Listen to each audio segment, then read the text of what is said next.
Alright, hello everybody, and welcome back to Odyssey of the Dragonlords. In the last session, the party had made their way back to the city of Mytros. Not before dealing with an encounter along the way, a nasty group of assailants that attempted to trick the party into, shall we say, not being in their way while they kidnapped one of them. They casted some mind-altering magics to try to make their job easier to dispatch of the party, but it did not work.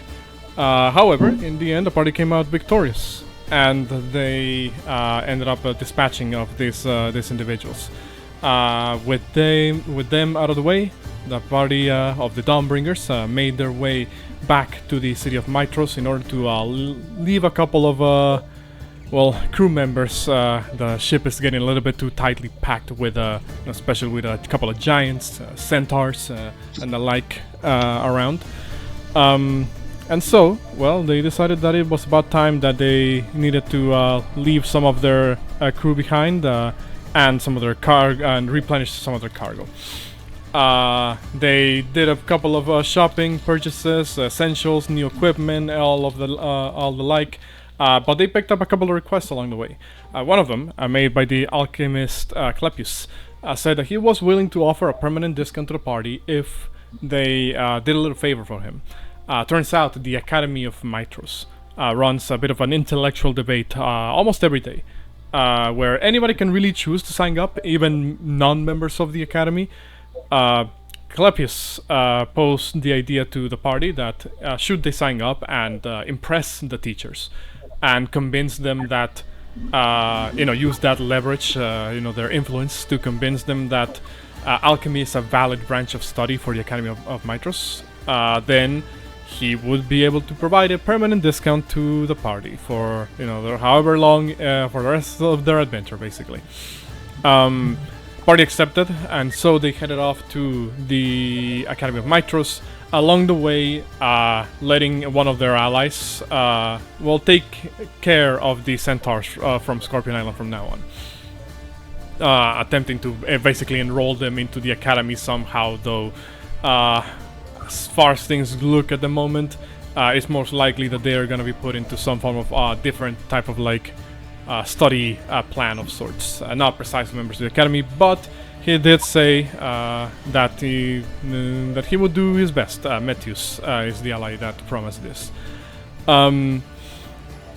So after that, the party signed up, or at least some members of the party signed up for the intellectual debate, philosophical debate that was to take place today.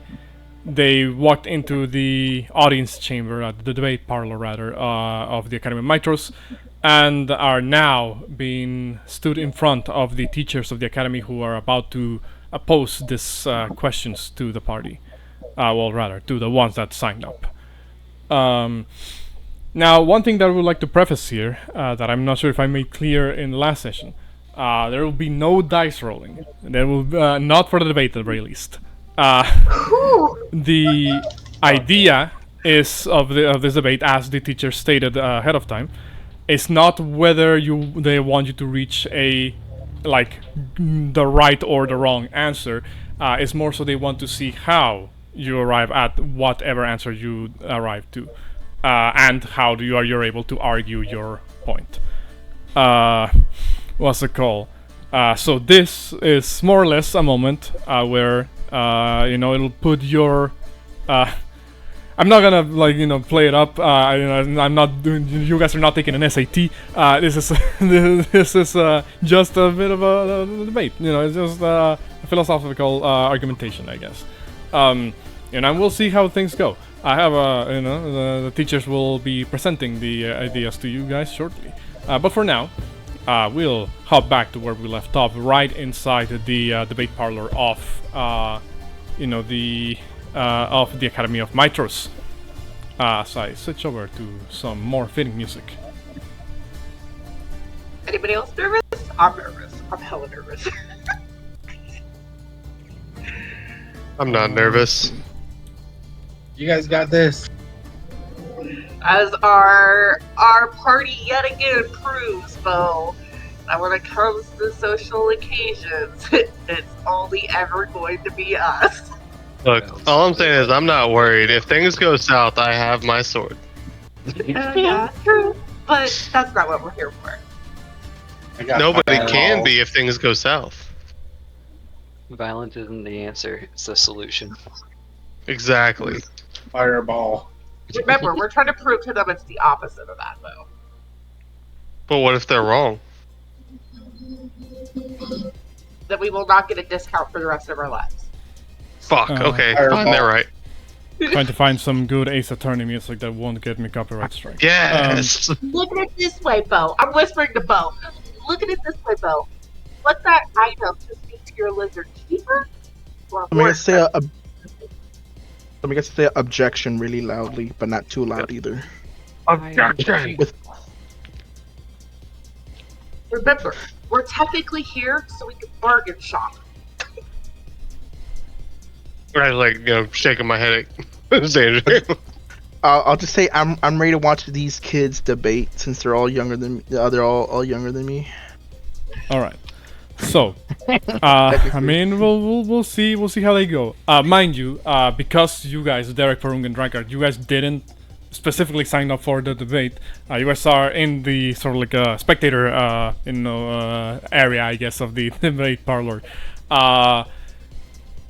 I'm going to say that, that doesn't mean you necessarily have to stay quiet. I'm going to say that you are allowed to interject, you're just not allowed to provide a solution, I guess, or an answer to the, to the individuals who are actually taking part on the contest.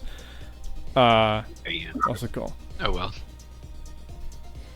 So, let me make sure that I have my my notes here. I believe we left off right as Master McCown, the half-orc individual who looks probably like the oldest half-orc you guys have ever seen in Thalia, is the one that is going to be starting this discussion. As he is given the word by Master Calcadon, the elf to his to his left. He looks over at you guys and I do apologize. Yep. Can I have both of their names in here? Just Yeah, okay. Never mind. I see their names. they're written in the I'll map. drop their names. They're Yeah. written in the map. I was too far. What's it called? Master McCown will look at you guys and say, "Well, let us begin then. The first situation that we're presenting to you is one that has been said multiple times before. In this particular situation, it goes as follows. The famed ship that brought about the Dragonlord Adonis Nerdagon from the old lands to Thalia was called the Valorous. The Valorous had 60 oars and a single mast and a great prow, but over the centuries, it has begun to decay. The Nerdagon family, or at least their descendants, have removed the old oars, replaced the planks, gotten stronger, more firmer, higher quality timber. They replaced the mast when it cracked in a storm, and they also replaced even the prow when the ship ran aground. After roughly 5 centuries, every single piece of the Valorous has been replaced. The query here being, is the Valorous now the same ship that once carried Adonis Nerdagon, or is it a completely different vessel?" He looks over at you Well, guys. essentially, I look at Bo.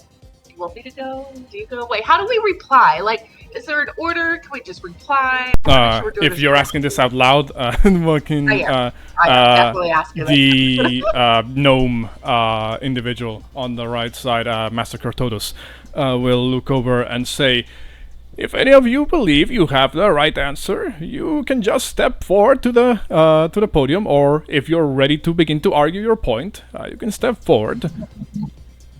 There is not particular order to this. It's more so how you two decide to organize yourselves in this particular event." I will go up to the podium, I guess. Boop, boop, boop, boop, boop. You walk up, and what do you say? In my opinion, it's the Valorous, correct? They nod. In my opinion, it would be the same ship, because the ship is a legacy. Its name, although its bows and stern and masts might have altered and changed, its history remains the same. Its bones and structure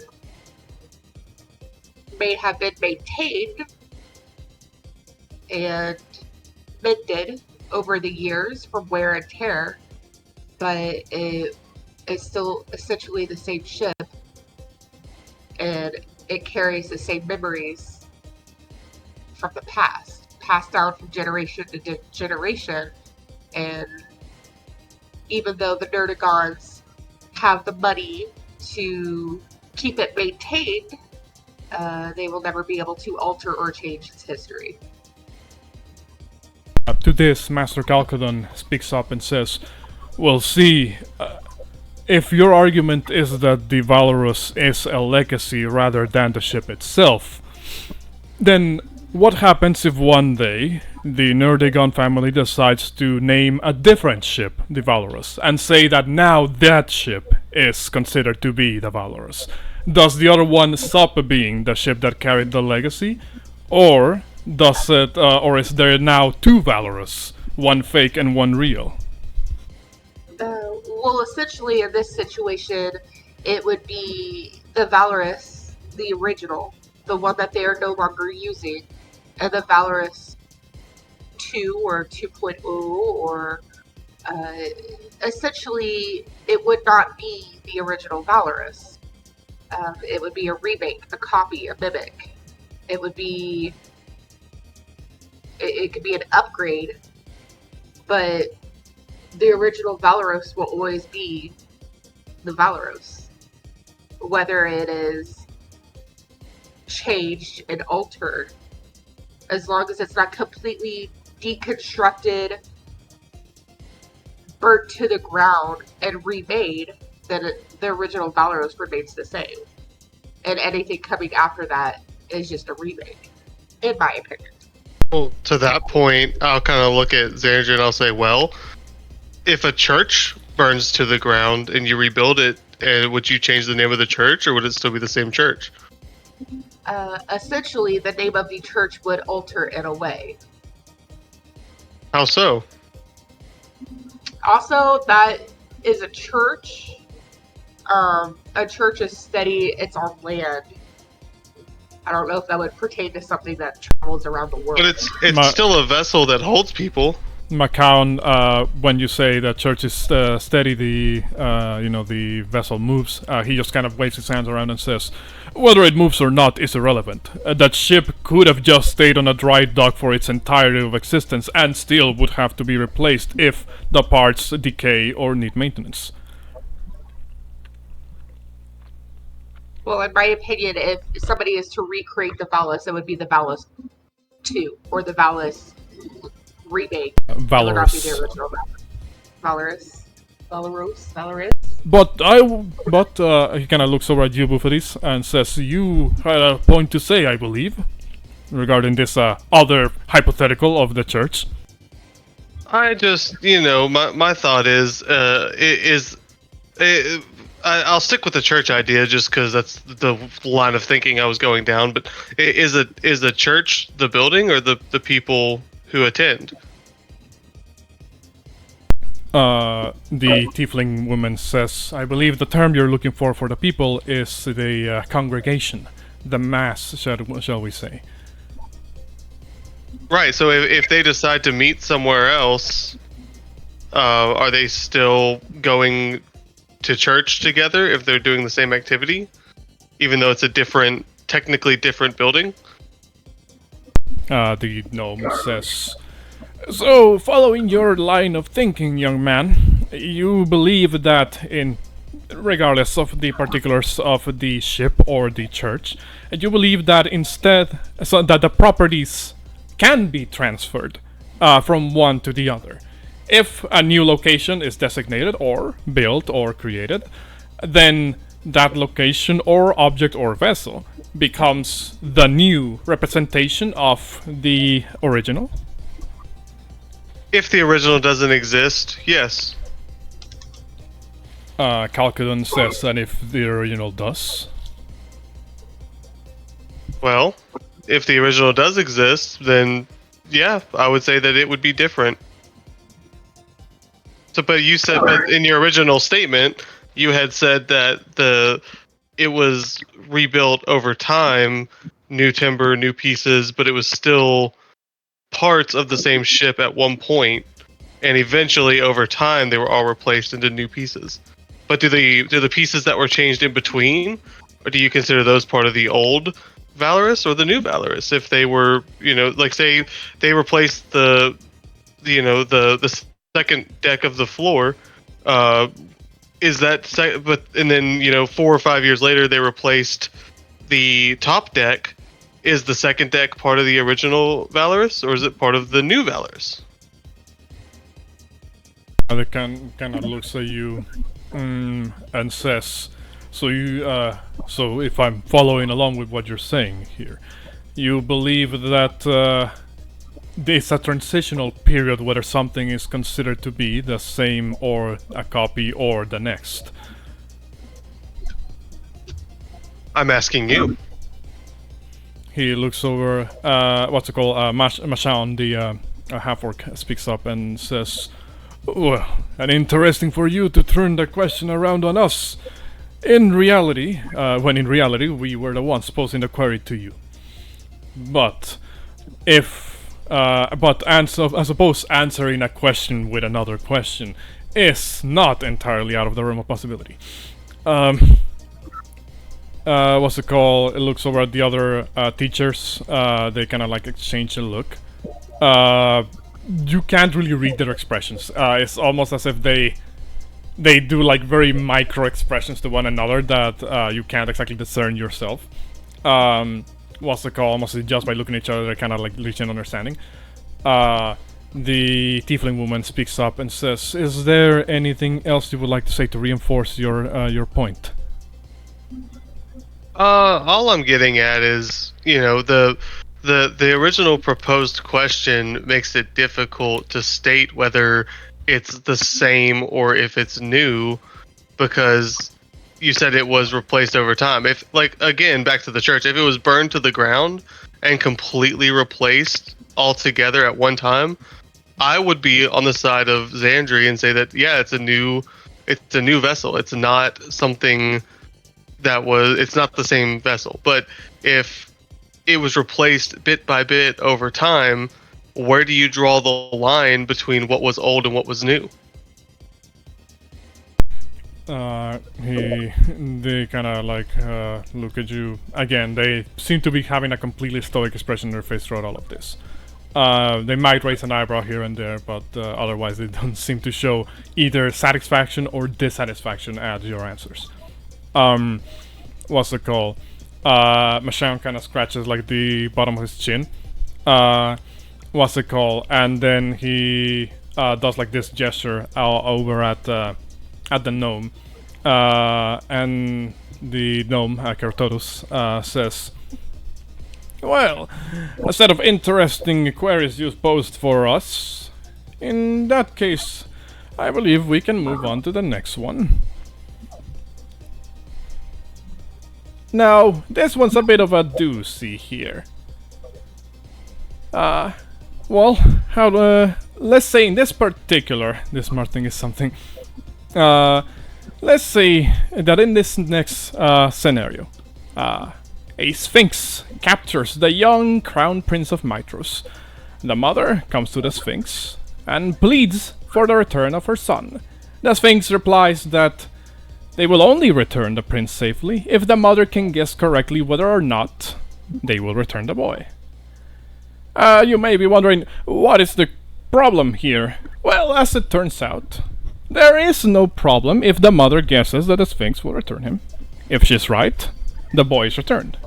If she's wrong, the Sphinx keeps him. However, if she answers that the Sphinx will not return him, there's a bit of a paradox there, if you're following along. If she is right and the Sphinx never intended to return the child, well, then the Sphinx has to return him, as per the established rules. But in doing so, the Sphinx breaks their word and contradicts the mother's answer. On the other hand, if she is wrong, and the Sphinx actually did intend to return the boy, then the Sphinx must keep him, even though they did not intend to do so, thereby also breaking their word. What do you make of this situation? Out again. I look at Xandri, and I just kind of say to like quietly to her, like, "This isn't a question you want me to answer." Okay, but out again, because Cassie wants to make sure I followed that correctly. So the Sphinx took the child. It told the mother that if she got a question right, the child would come back to the mother and the Sphinx would go home. And specifically, the Sphinx said that if the mother can guess correctly whether or not the Sphinx intends to return the boy, then they will return the boy. That's the initial problem there. So it's kind of like what door lies, what door tells the truth, figure out which one's the correct answer. Not exactly. Keratodos is posing the paradox of if the mother says then that the Sphinx doesn't intend to return the boy, then she's correct, and therefore the Sphinx has to return the boy. But in doing so, contradicts the answer of the mother. In the other hand, if she does not intend to return the boy, and the mother says that she doesn't intend to return the boy, then by the rules that the Sphinx established, must also break their word by keeping the boy, even though they did not intend to do so. Okay. May I phone a friend? They look at you like,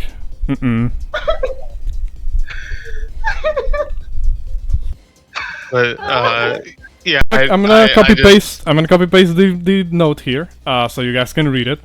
Yeah, let me read it. No, I straight up asked, can I phone my friend? She's actually a Sphinx. They kind of like raise an eyebrow, and Kalkadan says, "Is your friend signed up for this particular debate?" No. But I don't recall reading something about not being able to obtain outside help either. Well, there may not be established rule, but etiquette does still exist. We allowed your animal companion to follow you into the debate parlor because, well, they seem very well behaved. But obviously, we have a certain level of standards that we have to maintain in the academy. And well, I just hope that your animal companion is well behaved enough to not make a mess here. By that same logic, if we were not informed of this ally of yours ahead of time, then I'm afraid we cannot consider their answers as valid for the purpose of this debate. However, I am piqued in my interest in as you said that your friend in question happens to be a Sphinx themselves. The Tiefling woman Atreya says, "We'll put a pin on that for later on, and perhaps we'll ask you where you met such a friend. But, well, you seem like you had an idea. You stepped up to the podium after all. So, What would your answer or take on this situation be? If the Sphinx true answer was they did not plan to return the child, but the question posed is the mother has to guess which is the correct answer. Yes, the Sphinx will return, or no, the Sphinx won't. If the mother guesses that the Sphinx will not return the child, and that is the correct answer, therefore that would imply that the Sphinx, even though they originally did not return or plan to return the child, would still return the child. Sphinx are very knowledgeable creatures, and in doing so love to play games of knowledge. So even though the answer is not return him, in doing so the mother guessing correctly, the Sphinx would give the child back for the mother's reward of guessing their question correct. Something like that, yeah. To further this, our Sphinx friend, very similar. Everything to a Sphinx is about knowledge and a game of one's intelligence when being asked or probed a question from them themselves. So even if the answer itself contradicts, or like this question that you posed, counter reacts to its true meaning, because it was guessed correctly, the Sphinx would honor its original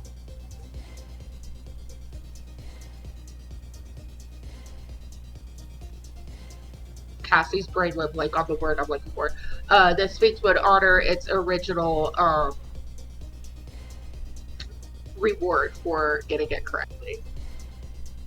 Although, guess it incorrectly and the sun would just be gone. What's it And by called? that, probably the mother too. Mashan speaks up and says, so you see where the problem of the paradox lies here, right? If the Sphinx never intended to return the child, and the mother guessed correctly that she was never intending to return the child, does the Sphinx now suddenly wish to return the child? Or if we're going by your interpretation here, because Sphinxes are creatures of logic and knowledge, that need for that type of answer would overwrite the initial objective of kidnapping the child. Correct. The Sphinx might scoff, be disappointed, annoyed even, but due to a Sphinx's nature, in my opinion, because the question posed to the mother was, I want to keep him or I want to give him back. As long as the mother guesses correctly, the son would be able to then re-leave with the mother, even if the question states otherwise. Due to how I have found Sphinx's natures to be in the realm of questioning others.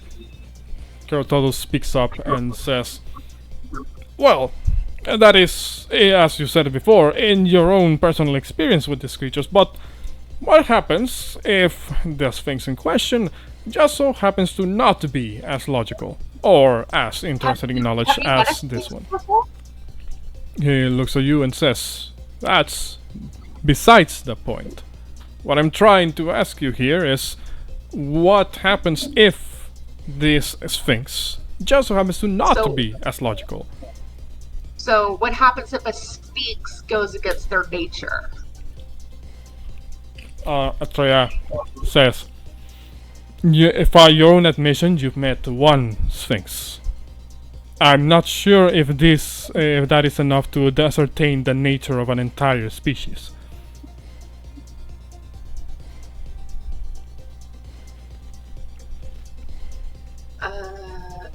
Wait, so what's the new question? Again, Kerotodos is asking what if this thing isn't, you know, as you say, like logical, looking for knowledge?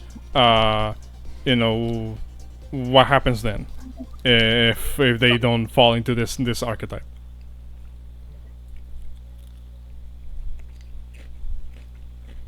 So what you're stating is you've made a paradox world where there is a sphinx that does not care about knowledge, questions, riddles, or games, and that this sphinx, regardless, is kidnapping this child and keeping him with all intents and purposes of never letting him go.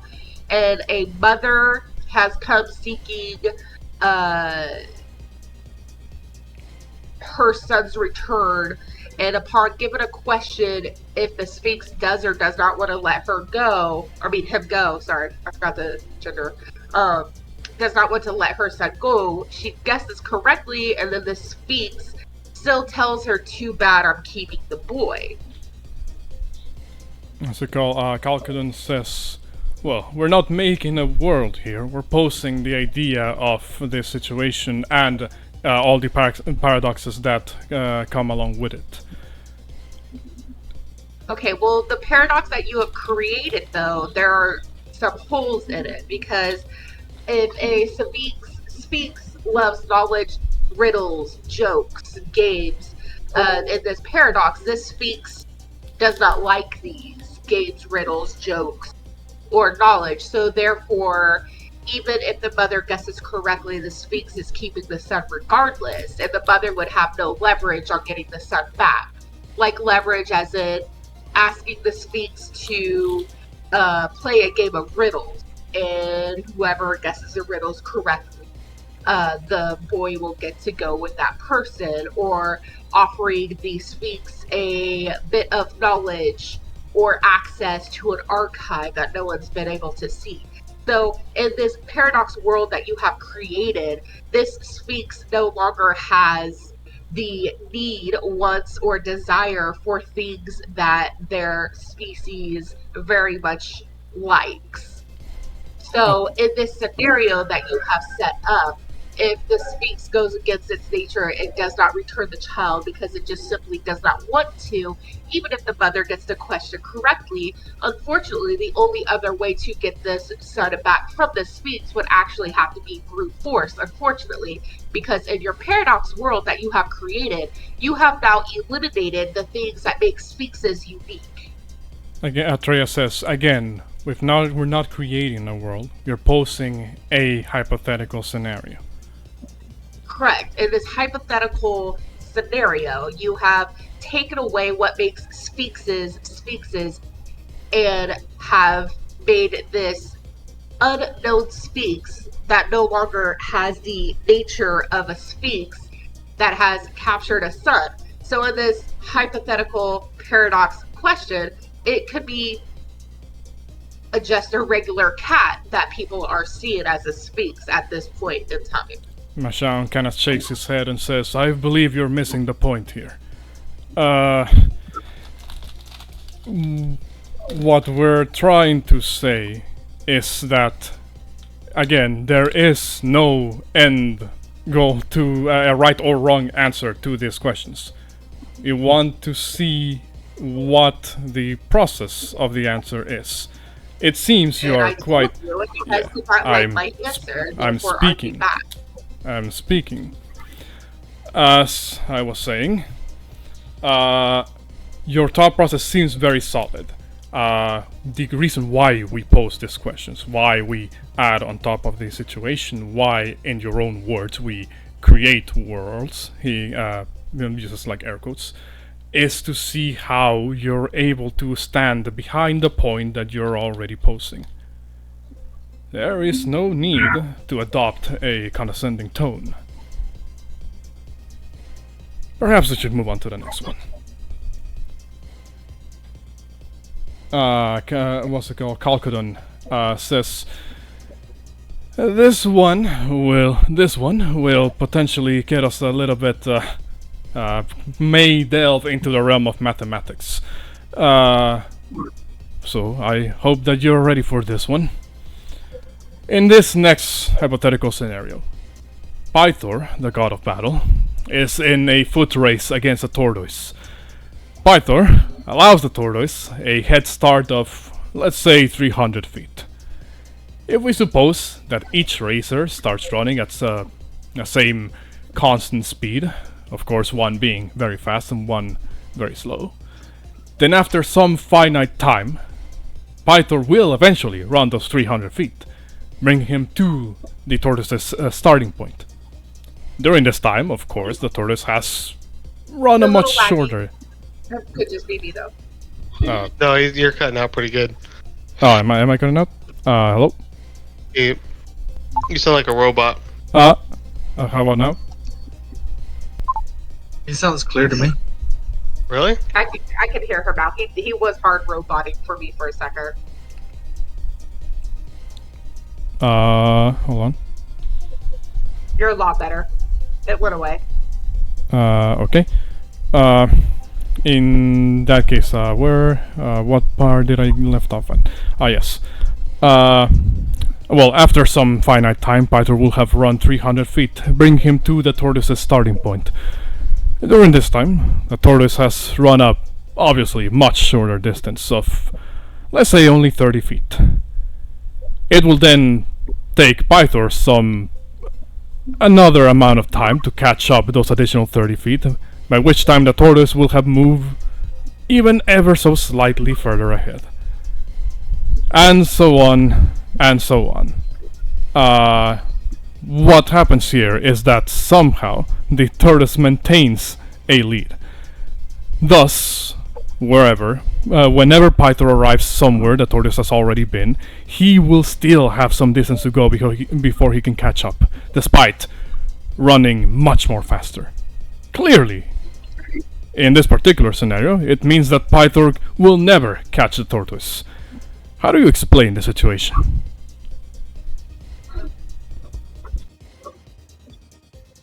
I will copy-paste this one as well.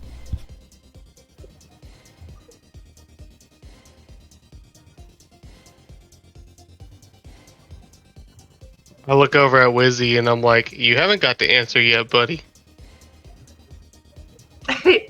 I'll use my animal ring and be like, hey, Wissy, would you like the answer to this question? Wizard looks at you and says, I would just eat the tortoise. Hey, Cassie, have the question in the chat because you were a little bit lagging through. Oh, it's right there. I was already been there. Okay. Wait, so The heck, not quite. We suppose that each race starts running at the same consistent speed.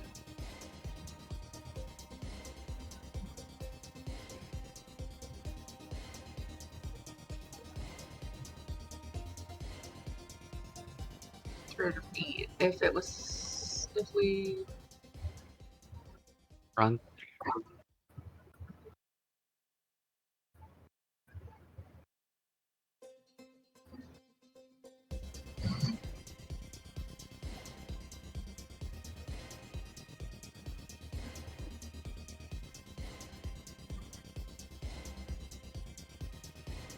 Only 30 to go. By there some time.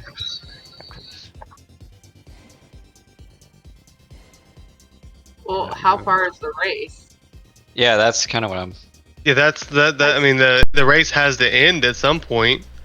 Yeah, so like, how far are they running? Because of just by math, if Pythor gave the turtle a 300-foot head start, and then Pythor catches up to the tortoise's starting point, which was 300 feet ahead, and now the tortoise is only 30 feet ahead. By the time Pythor reaches that 30 feet mark, the tortoise is only 3 feet ahead of him.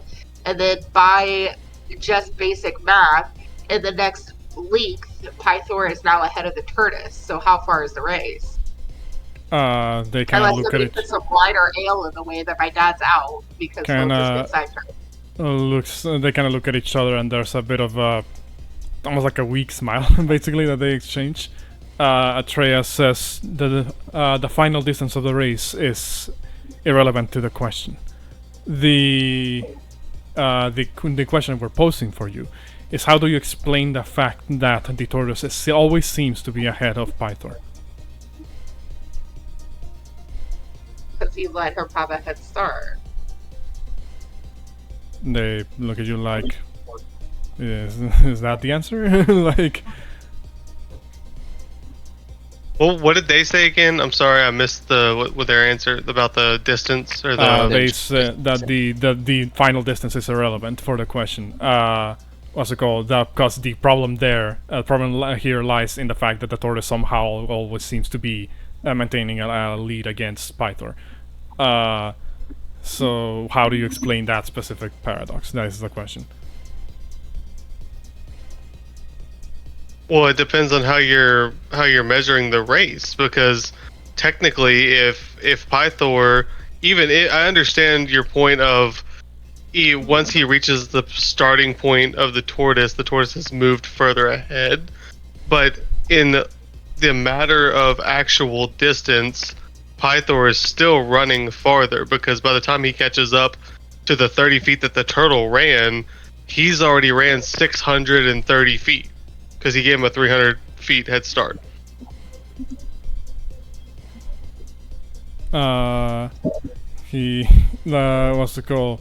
They kind of like look at you and say, well, you're starting to get into the, McCown says, you're starting to get into the numbers here. And, well, you kind of look over at Derek, who seems to be doing something in the in the stands. Derek, do you have something to add? I've been thinking about it. I'm allowing you to interject, but don't give a finalized answer. I guess that's the idea. Okay. I'm just thinking about what you said, and maybe it could be the answer in the start. I don't know. I'm just thinking as a spectator, and be like, how would the spectator answer this question, even though I'm not down there? I'm pondering, and I'm like, is this? Actually, now, and like, all right, I'll shut up now. Can't see the answer, but they kind of look over. You hear a couple of murmurs from the audience as well. Atreya looks back at you, Bouxfhades and Exandri, and says, it seems we have some people who are interested in this particular query. Is there something that you would want to say as a form of to further this particular discussion? I mean, yeah, I guess I'm just confused by the premise of the question, because the way that the question is proposed, the turtle would win no matter what, because no matter how far or how fast Pythor runs, he can never catch the starting distance of the turtle. It is because it's not specifically about that the tortoise will or won't win or will always win. It's about how it does it. I'm the only thing I can think is that the turtle only wins in this theoretical race where Pythor's distance doesn't matter.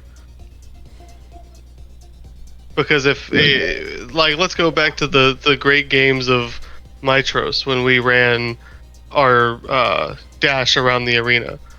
If I were to give, say, Xandri a 300 feet head start, and in that time, I made my lap and she had moved 30 feet, and I caught up to her, we would have ran the same distance at the point I caught her.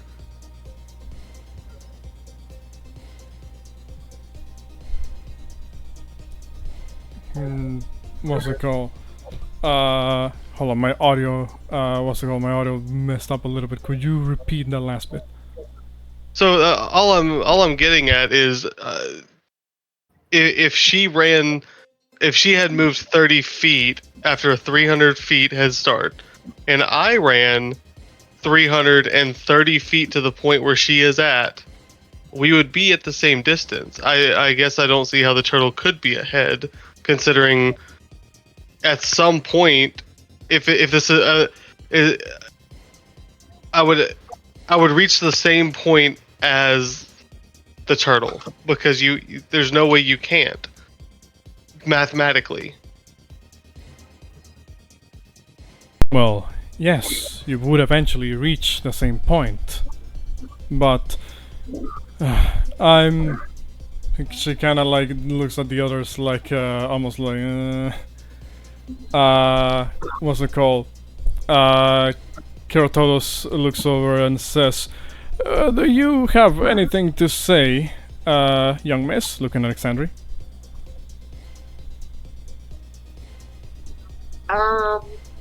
If the turtle's winning,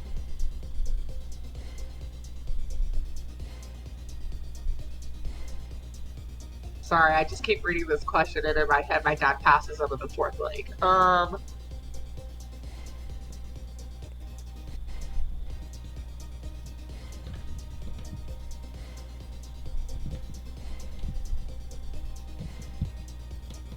May I ask the question if the tortoise is the one moving very slow, and if my dad's the one moving very fast, or is my dad the one walking and the tortoise is running? What's it called? As it says right there, tortoise, is the one moving very slow. What's it called?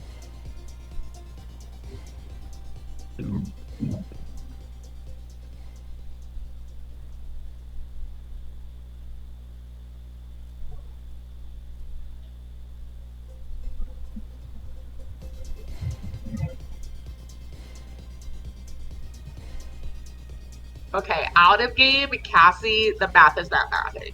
Same. Like I'm sitting know here, it- I've literally had a calculator I out for know it's 20 not- minutes. I know the math isn't math, and it's not a math question. It's a logical. Dumb it down, it's a guys. philosophical. Dumb it down. So this is a question. Dumb it down. Yeah. Put the calculator away. Be Derek. I mean, What Derek said. There's no way Pythor is not beating the tortoise. it's not about It's not about math. if It's it's not not beating or about not. distance, wouldn't it be basically at the finish line from the start, so it wouldn't be able to catch up? It's Well, a there race is no to- finish line. He said there's no distance to run. But it's still a race anyway. Is it? So not? then, I mean, I guess technically nobody wins because what's the point of them racing if there's no end? There is an end. It's a race. He just said there wasn't an end because I asked that. I said, "How long is the race?" He said the race has no end.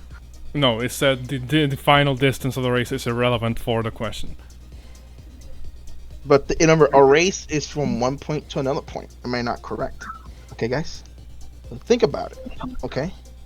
Don't think Right, about but- it. but in if- smart but way, if- stupid way. Come on, I know you guys can do it. Think about it in stupid. But if way. Come Pythor's on. running at, let's say, 300 feet per minute, and the turtle's running at 30 feet per minute, Pythor not. would catch the turtle in 10 minutes. Again, But Rem- if the distance, pay attention to the question. It says Guys. the problem here in the query lies in the fact that somehow Pythor is not able to catch the tortoise. How do you explain that? because the distance is irrelevant, so it's like it's at the finish line from the start, so he can't catch up. Also, remember, it says right there, the turtle has run a much shorter distance of only 30 feet. The turtle still has another 270 feet head start. Go. No, he You already guys got forgot that a part? three. He No. said he gave him a 300 feet head start. So how is it only 270? Because it only runs 30 feet. The turtle has a much shorter distance of only 30 feet. It still got 270 feet. But he gave him a 300 feet head start. So the turtle's already 300 feet ahead, bro. So he's 330 feet at the moment.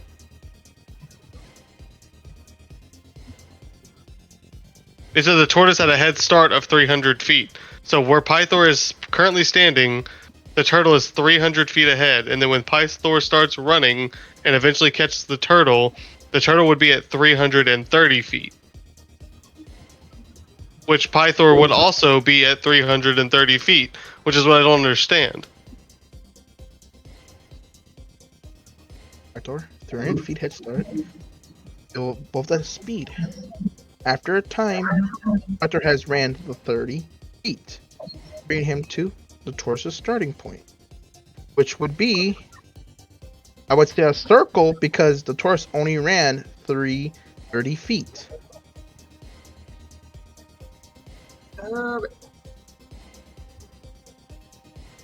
I'm with Wizzy. I'm gonna just eat the turtle. Turtle eat. What's it called? Is it because Go ahead.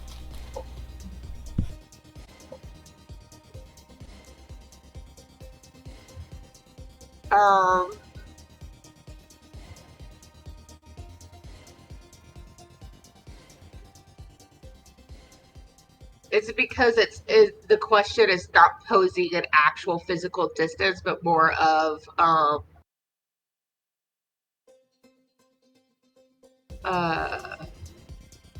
Cassie doesn't know how to explain it. More like a unit of space rather than a unit of distance. So even though my dad constantly keeps chasing the turtle will always be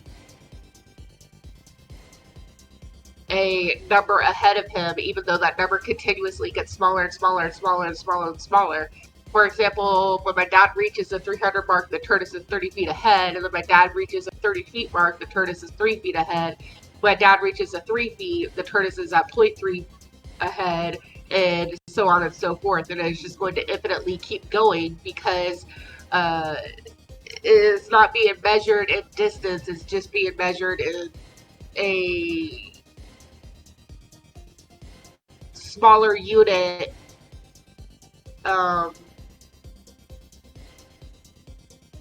like of time rather than distance.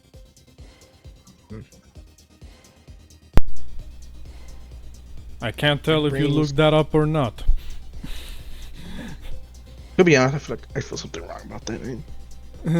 No, because if we're talking about distance, my dad 100,000% passes him in the fourth court. But if you're using a calculator, like Belle and I are using, which is why that we're having issues with this question, because we're measuring in distance. And regardless of the fourth court, my dad passes the tortoise. But the question is stating that whenever Pythor arrives somewhere the tortoise has been, he still has some distance to go before he can catch the tortoise. So that right there is just stating that he will actually never pass the tortoise. So therefore, it's not a distance race; it's a time race. So basically, it's the same principle as if you continue to divide a number over and over and over again, it'll never reach zero. It just reaches an infinitely small decimal point. Exactly.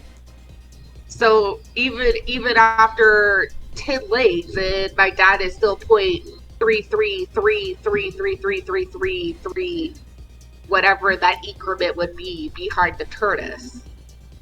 So they're measuring it in time rather than distance. And my dad will never beat the tortoise because he gave the tortoise a head start of 300 feet. And no matter what, it's always just going to keep getting smaller and smaller and smaller. And so, how do you explain that sort of course of logic in character to the teachers? Oh, I was in character. My bad. My dad's an idiot for giving the tortoise a head start. You'll never catch the tortoise. Regardless that he keeps chasing the tortoise, this race is not measured in distance, it's measured in time, I guess. And that the number is just going to infinitely get smaller and smaller and smaller and smaller, but it will actually never hit zero and start to surpass the tortoise because he gave that tortoise the 300-foot head start to begin with, which was an error on my dad's behalf. What's it called?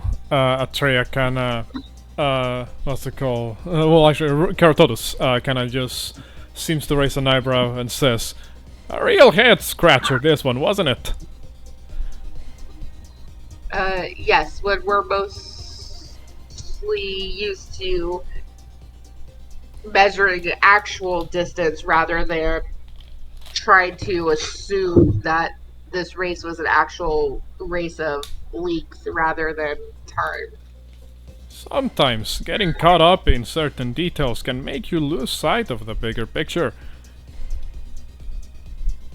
But I suppose I put up my own, shall we say, situation forward. Only one of us left. I kind of look over at Atreya, the tiefling, and she says, "The next one is a heavy question, but I will accompany it with a situation to go hand in hand. The overall question is, well, the situation rather, can be started with a question. What is the nature of good and evil? Are they metaphysical properties that can be measured or changed? For example, if a man commits a murder, his neighbors and everybody around him may call him evil. We may rightly say that he indeed has evil properties.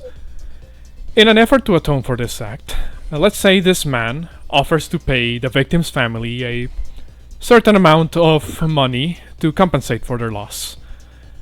Now, we'll say that in this case, the victim's families are satisfied by the payment, and they forgive him, saying that the man is no longer evil.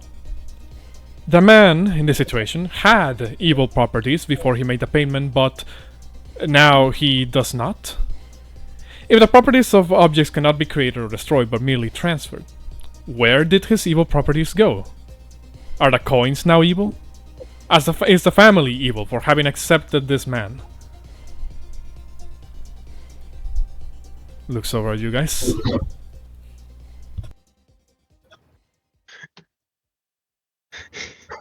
I would say that people are not inherently good or evil as people, but are good or evil based on action.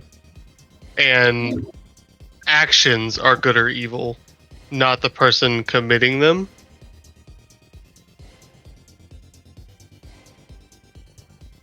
Kalkadan speaks up and says, if actions that we commit are what determines what is good and evil, or an action is good or an action is evil, what does that say of the person committing the action?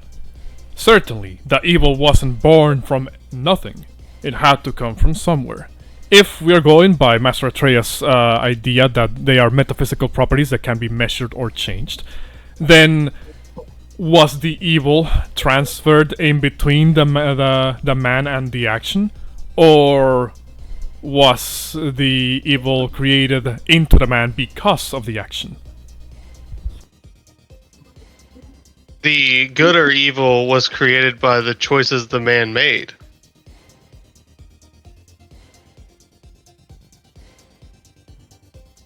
So Okay, why did the man kill the victim?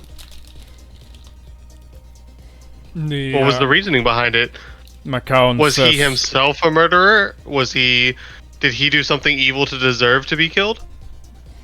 Macaon says, So did you bring an interesting point. So let's use both situations. Let's say that prior to the man committing murder, he was an upstanding citizen and did no wrong before this, but one day decides to commit murder. Is suddenly the man evil because, well, his mind was, influenced his actions? By the other hand, in another situation, if the man was designated as evil prior to committing these actions, well, what exactly would you constitute would be enough to classify this man as evil? Because, if you ask me, while obviously there's a clear definition as to what is acceptable and what is not in society,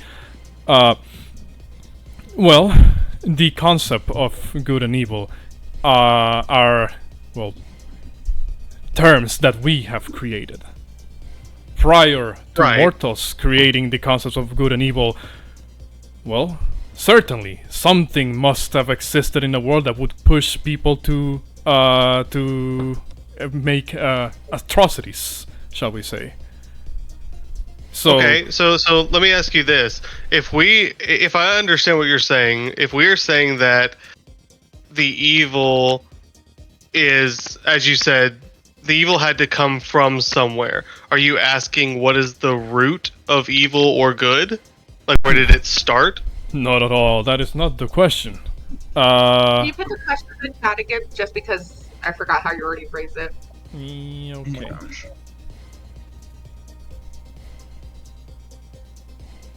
Thank you. Because when I stated, that the man, you had made the statement that the evil had to come from somewhere, and I guess that's what I got stuck on. Well, it's less of the question is less what is the root of all evil, and well, how in this particular query that Master Atreya has posed, if evil and good are properties that can be measured or changed, then where did the evil of the man go in this particular situation? Because according to the situation, upon the man making the payment to the victim's family, the family seems to have forgiven him. But does that mean he is no longer evil? Or does that mean that he is still evil? And now the family also is, for having accepted this man's apology. See, based off of the question, I will stick to my original premise that the man himself is not good nor evil. He did an evil thing, and by doing a good thing, he balanced out his evil act. I believe that good and evil are more of a scale rather than individual ideologies. Well, we're circling back around to what you said originally, that the actions are what can be considered good or evil. In this particular case, does the existence of a good action cancel or nullify the existence of an evil action? Evil and goodness is just measured in the eye of the beholder, so it just depends on who you're asking in the scenario. If the family no longer sees this man as evil for the actions he has done to fix his crime, then to that family, he is just no longer evil. But somebody across the street might still think he is evil because, say, the person he killed was that person's secret crush. He didn't do anything to reprimand his evil deeds to that person, so he remains evil. So again, whether somebody is good or evil is always just going to be in the eye of the beholder and the person that you are asking. But in the scenario that you're currently asking, the family no longer sees him as evil, so he is not an evil man. Keratodos says, well, yes, the family of the victim no longer believes the man is evil, but what if the victim, the actual person affected by this, believed the man was evil? Does that cancel the idea that the family believes that he's no longer evil? No, that's going to be something that this man has to live with for the rest of his life. That the person whose life he took saw him as an evil doer, and that will forever be with the man who committed the murder.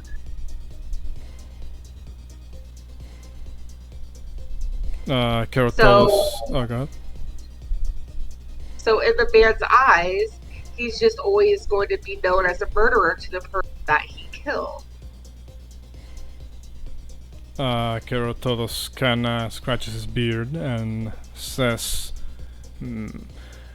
well... He'll never be able to rectify what he did to that man because the man is dead, so he'll never be able to get an apology from him.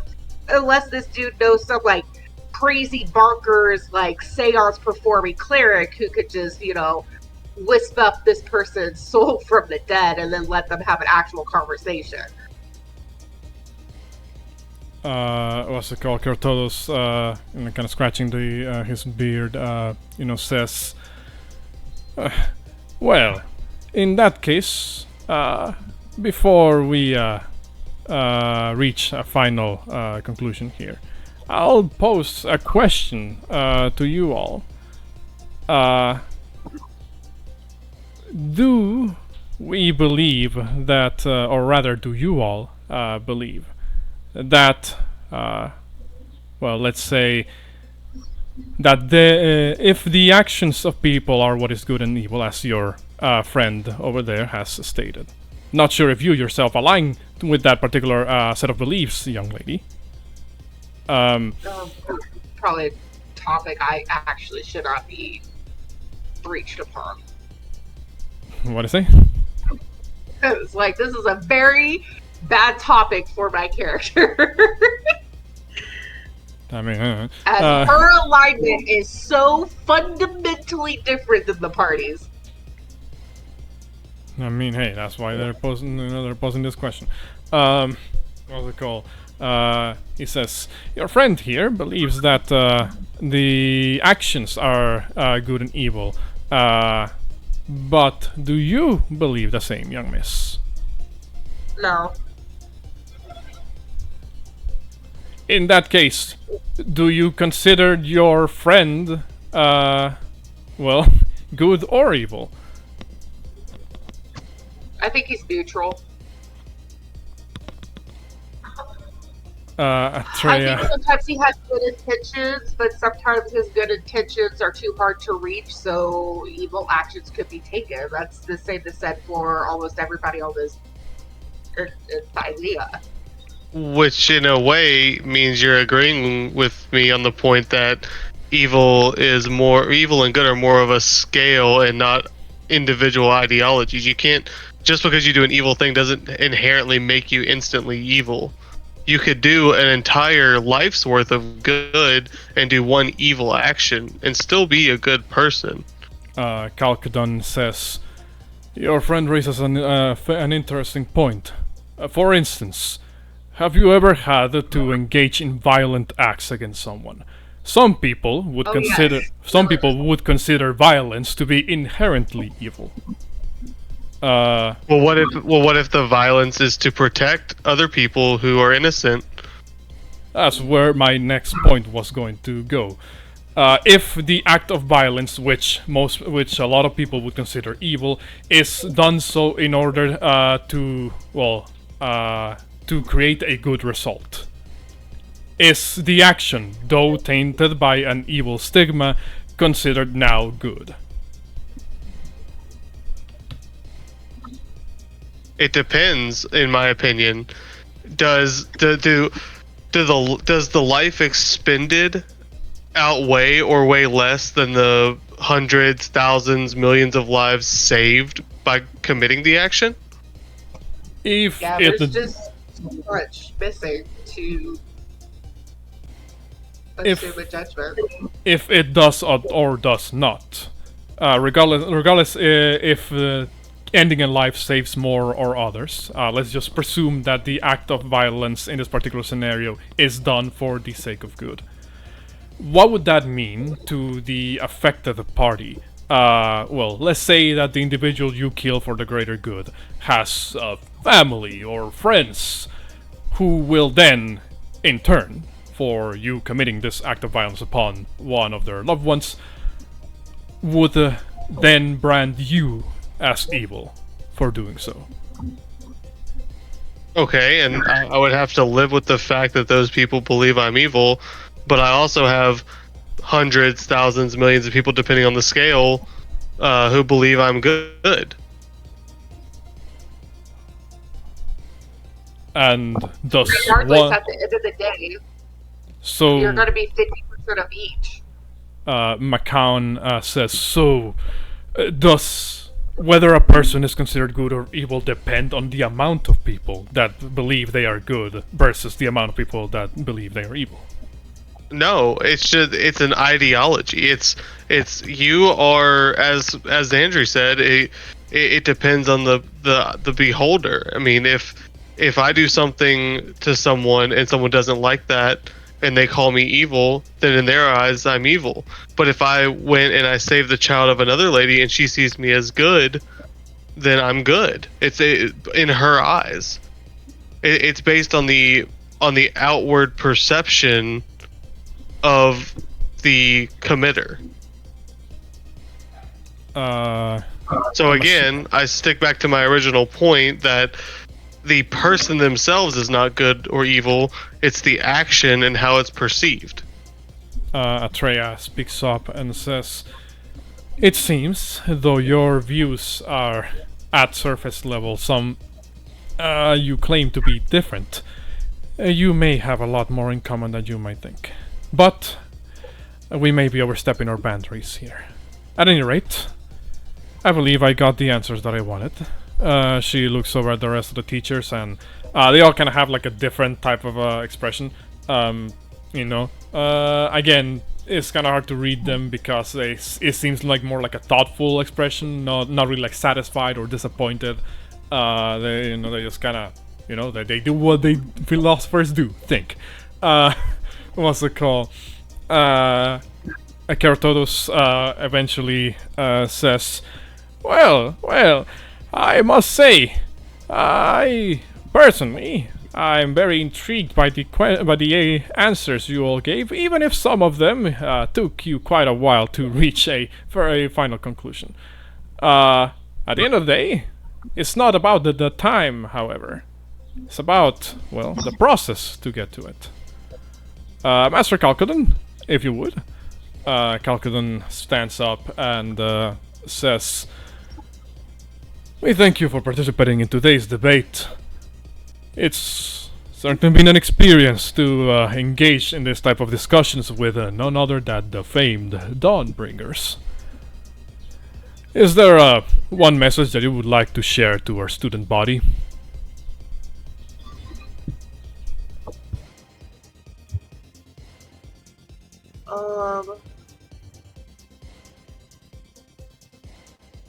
I'm thinking.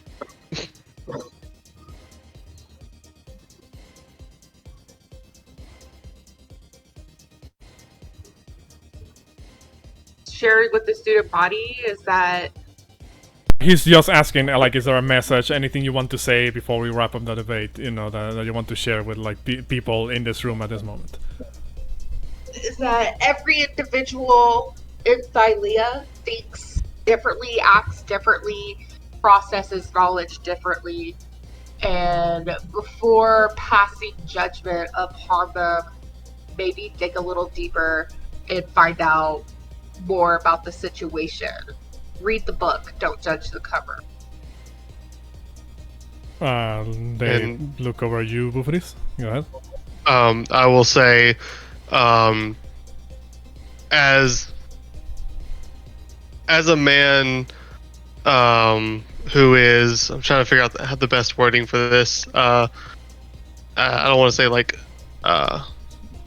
as someone who's seen a lot and been through a lot, do not let others sway your ideals. If you believe something is true and you can factually prove that it is true, then stand behind it. Do not sway in your beliefs.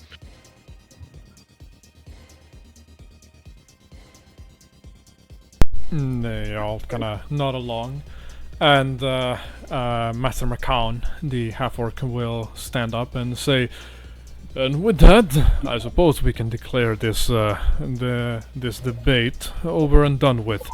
We would like to thank the student body for having been present during all of this, and please take what you've heard today and think upon it, use it to further yourselves, and continue in your studies.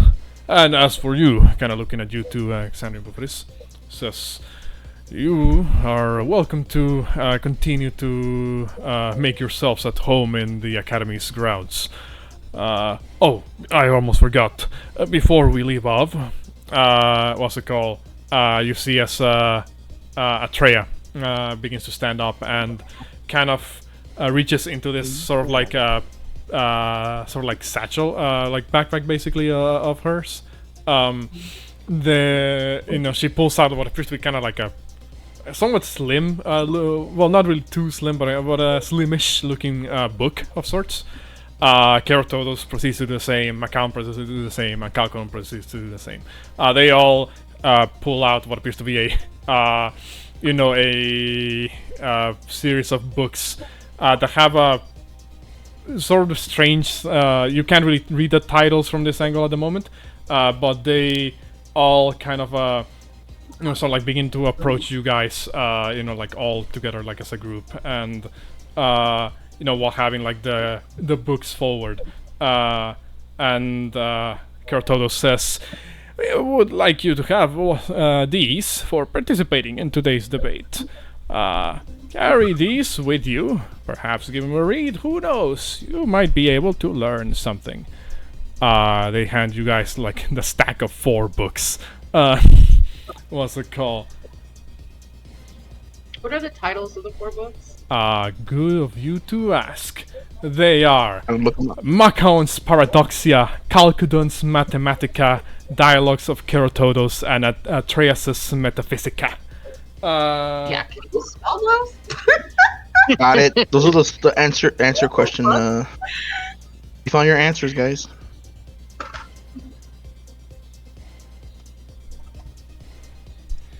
They look like they're filled with all sorts of weird topics. Go ahead. I said y'all couldn't pick better titles. Sorry, Cassie's having trouble finding a working pen. Why are none of these working? They're written by them. So. Yeah. Wow. Wow, you're gonna be like that? Wow. You thought Derek was the bad guy. What's it called? As they I will. Go ahead. I was gonna say I will look at them and say, "Thank you. I do not know how to read, but my companions will surely have fun with these." What's it called? Macaon says, "At your age, you should already be looking into such matters.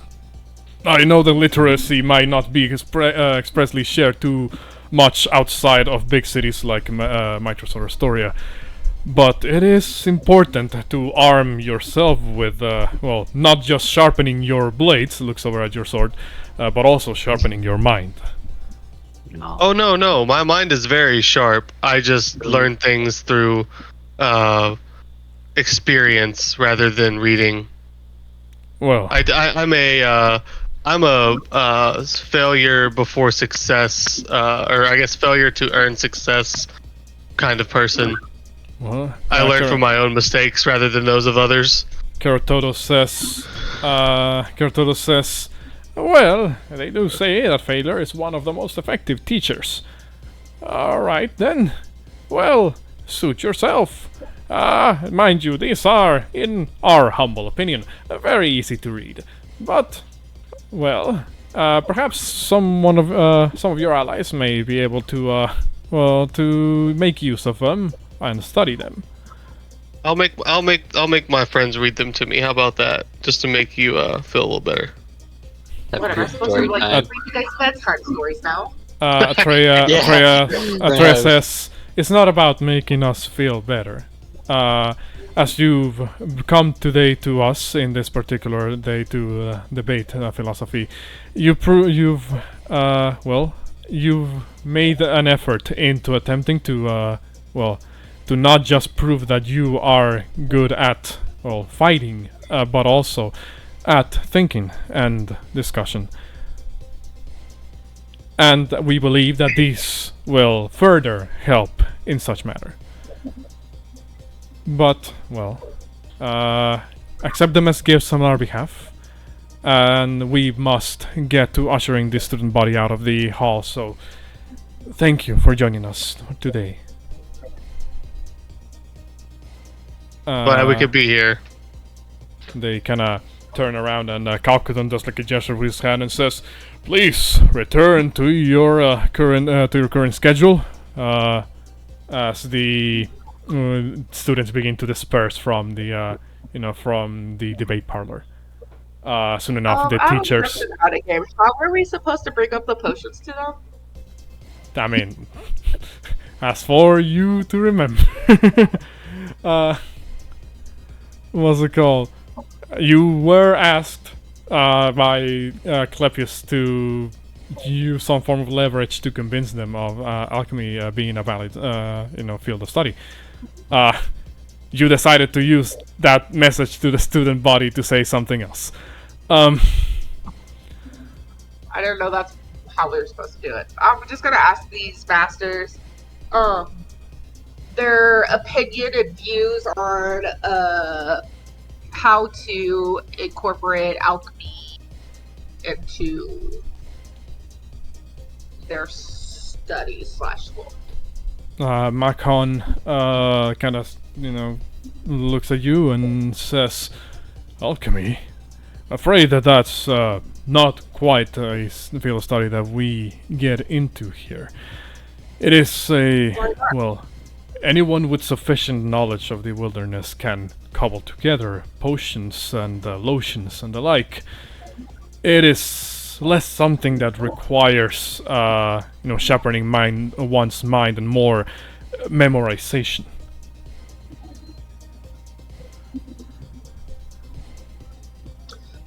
Being able to distinguish what herbs and plants to use that are not going to be toxic and poisonous upon consumption seems pretty ideal, especially when there are so many people traveling around Thylea, and the conditions might not always be. Was that me that DC? Porunga. Yeah, it was Porunga. Okay, it wasn't me. Okay. What was I saying? There are so many people traveling across Thylea, some who do encounter fights with wolves, with dryads, with centaurs, or whatever it may be that comes across their path that may or may not be trying to ransack them, fight them, and vice versa. Alchemy is incredibly important. For example, if Bouxfhades was to travel from here to Astoria on his own, and he were to run into a group of hags and became poisoned or hindered in some way, alchemy could save them. He doesn't have access to using magic. And I can't read. It's a very crucial thing for people. I just side-eye the fuck out of Bo when he says that. Alchemy essentially is a non-magical intellect's way of survival. Not everybody's going to have a healer on hand or abilities to cast healing spells. Or the guts to stand back up after being knocked down. I make a heroic gesture pose. Wizzy Lizzy scruffs Bo and scurries up the fucking side railing to where the rest of the groups are. Kalkudan, rather Atreya, will say, "We do not deny that there's danger out there in the world. We are not naive enough to believe that there isn't. The problem here lies more in the fact that, well, in the grand scheme of things, this academy, we're not training people to fight or be survivalists. It's academy for knowledge, for introspection, for, things that will hopefully make this world and future generations more keenly aware of their surroundings, of the societies they live in, of the problems that those societies face. And, most importantly, it will hopefully teach future generations to avoid the mistakes of the past. Alchemy, as you've put it here, is, while yes, you've clearly made it a point to illustrate its practical applications. I do not see how the inclusion of this subject into the school's curriculum will help with the core concept and objective of the academy. I've kind of mumbled as Andrew and I say I can teach him a lesson in intimidation.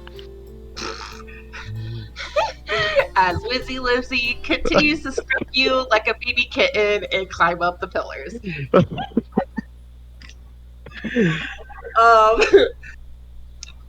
That's very shallow of you to say. No offense. Out of everything that you guys are teaching, mathematics, these paradox questions of what is right and wrong, and that it's never right and wrong. Like, alchemy is the one sure thing, besides mathematics, that actually can be applied to constant everyday usage. And I just think that be preposterous for you guys to throw out the idea that alchemy is not on par with you guys. Kerotodo says, "Oh, you misunderstand our words, young miss. It's not about it not being on par with us, or that we believe ourselves above it for some reason. It's the fact that it does not match the curriculum of the school. So what you're thinking is that life skills are not necessary for your students, just philosophical information." Kalkadon shakes his head and says, "You misunderstand again. We are not denying the validity of alchemy. However, the thing that we're asking you to explain to us is how do we apply it in a way that, makes sense for the values, core principles, and curriculum of this school.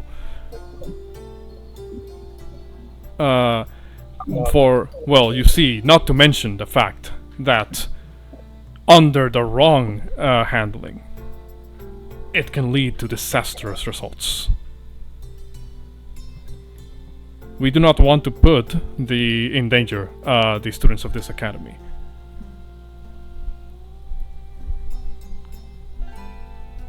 Then you would want to make sure to find someone knowledgeable in such curriculum of alchemy. Is essentially what you're saying is you don't have someone to teach it. Macaon will say, "Well, in a sense, yes. Besides we may not have someone to teach. We also run into the issue that Master Kalkadon has said. Is that, under the wrong circumstances, this can be incredibly disastrous. Not to mention that there is, we would have to make a completely separate space for this. The academy is already packed enough as it is." And is it more always going to be better?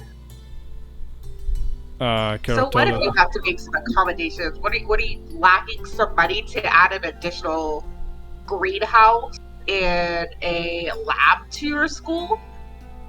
Kerotodos looks at you and says, believe it or not, lots of many of the teachers of this particular academy don't particularly work for a established wage. It is not impossible for us to be able to create the space. But would it be worth the cost?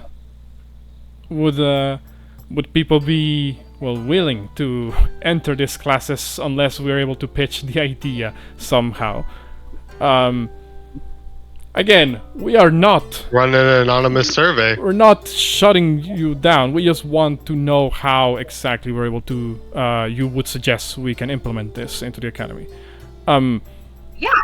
Well, I already brought some people here with us who, without a doubt, this class would benefit them the most if I had the capabilities of staying in Mytros, which I don't because I have this ever-long... Never mind. Don't worry about it.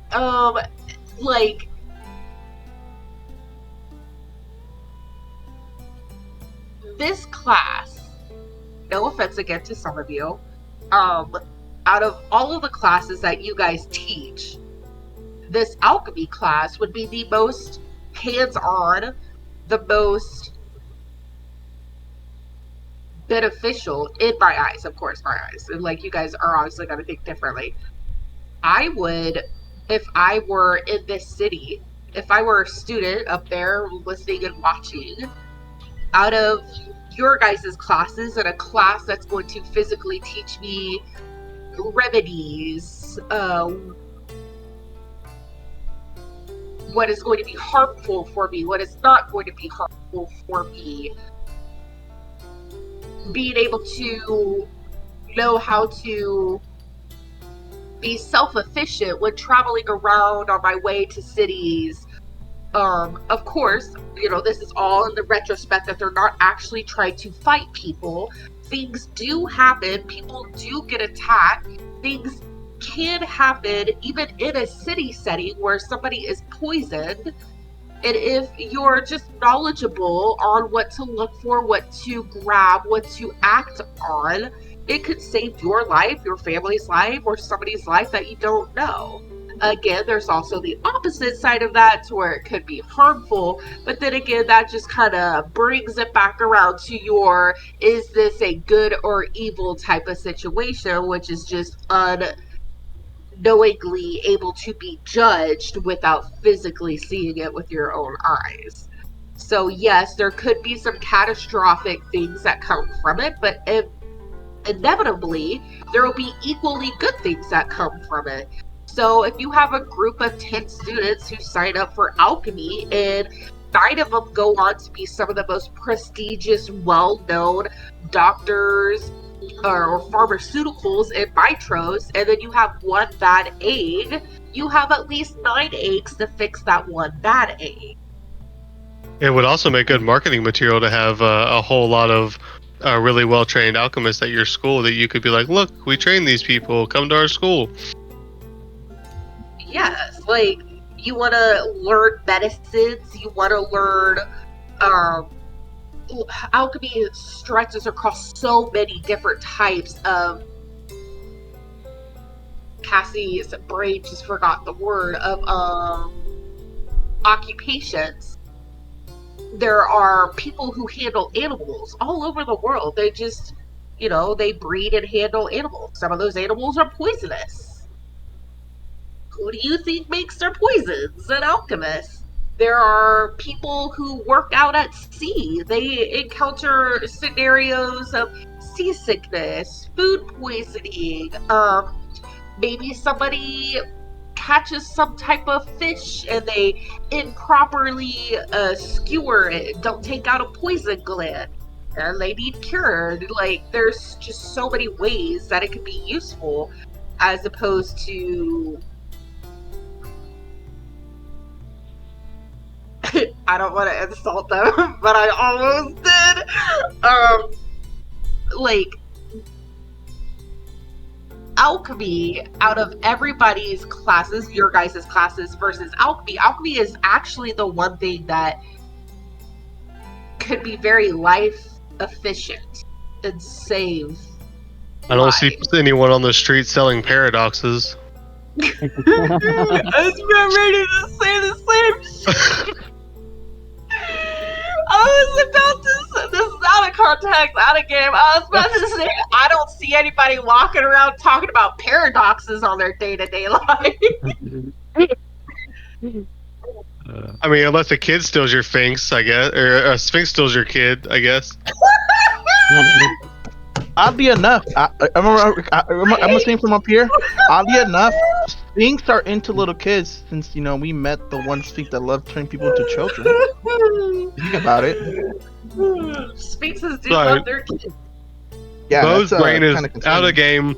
Bo's brain is fried from all the questioning, and now he's just being sassy.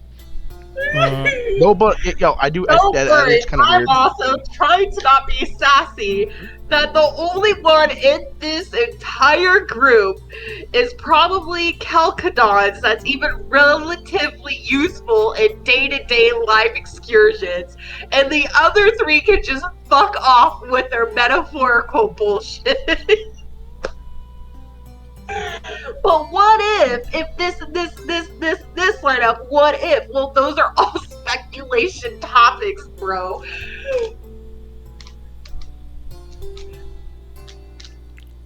I said all that. Calcadon I think says, Calcadon's the only class that makes sense to even remotely take for everyday life. well, it's a like- school of philosophy. He's not an actual, not like a full-on, like, college. What's it called? Well, their quotes will look really good on calendars. What's it called? Remember, this is sort of like ancient Greek inspired. Calcedon, first of all, will say. It'll make a great T-shirt, bro. Calcedon, first of all, will say, if your plan is to convince us of this course of action, insulting us is not the way to go. I did not insult them, by the way. Well, but Bouxfhades did. Wow. Anything I was bad. No. Like, I wasn't trying to insult you. You seem to be under the wrong pretense that this debate is everything we do throughout the day. It is not. It is merely an event that we host every so often.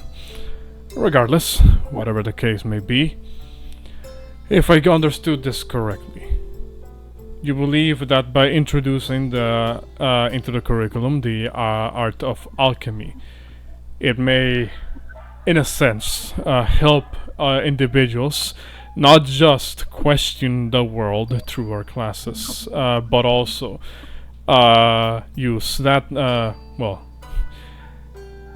influence the world, so to speak, through this particular course of study.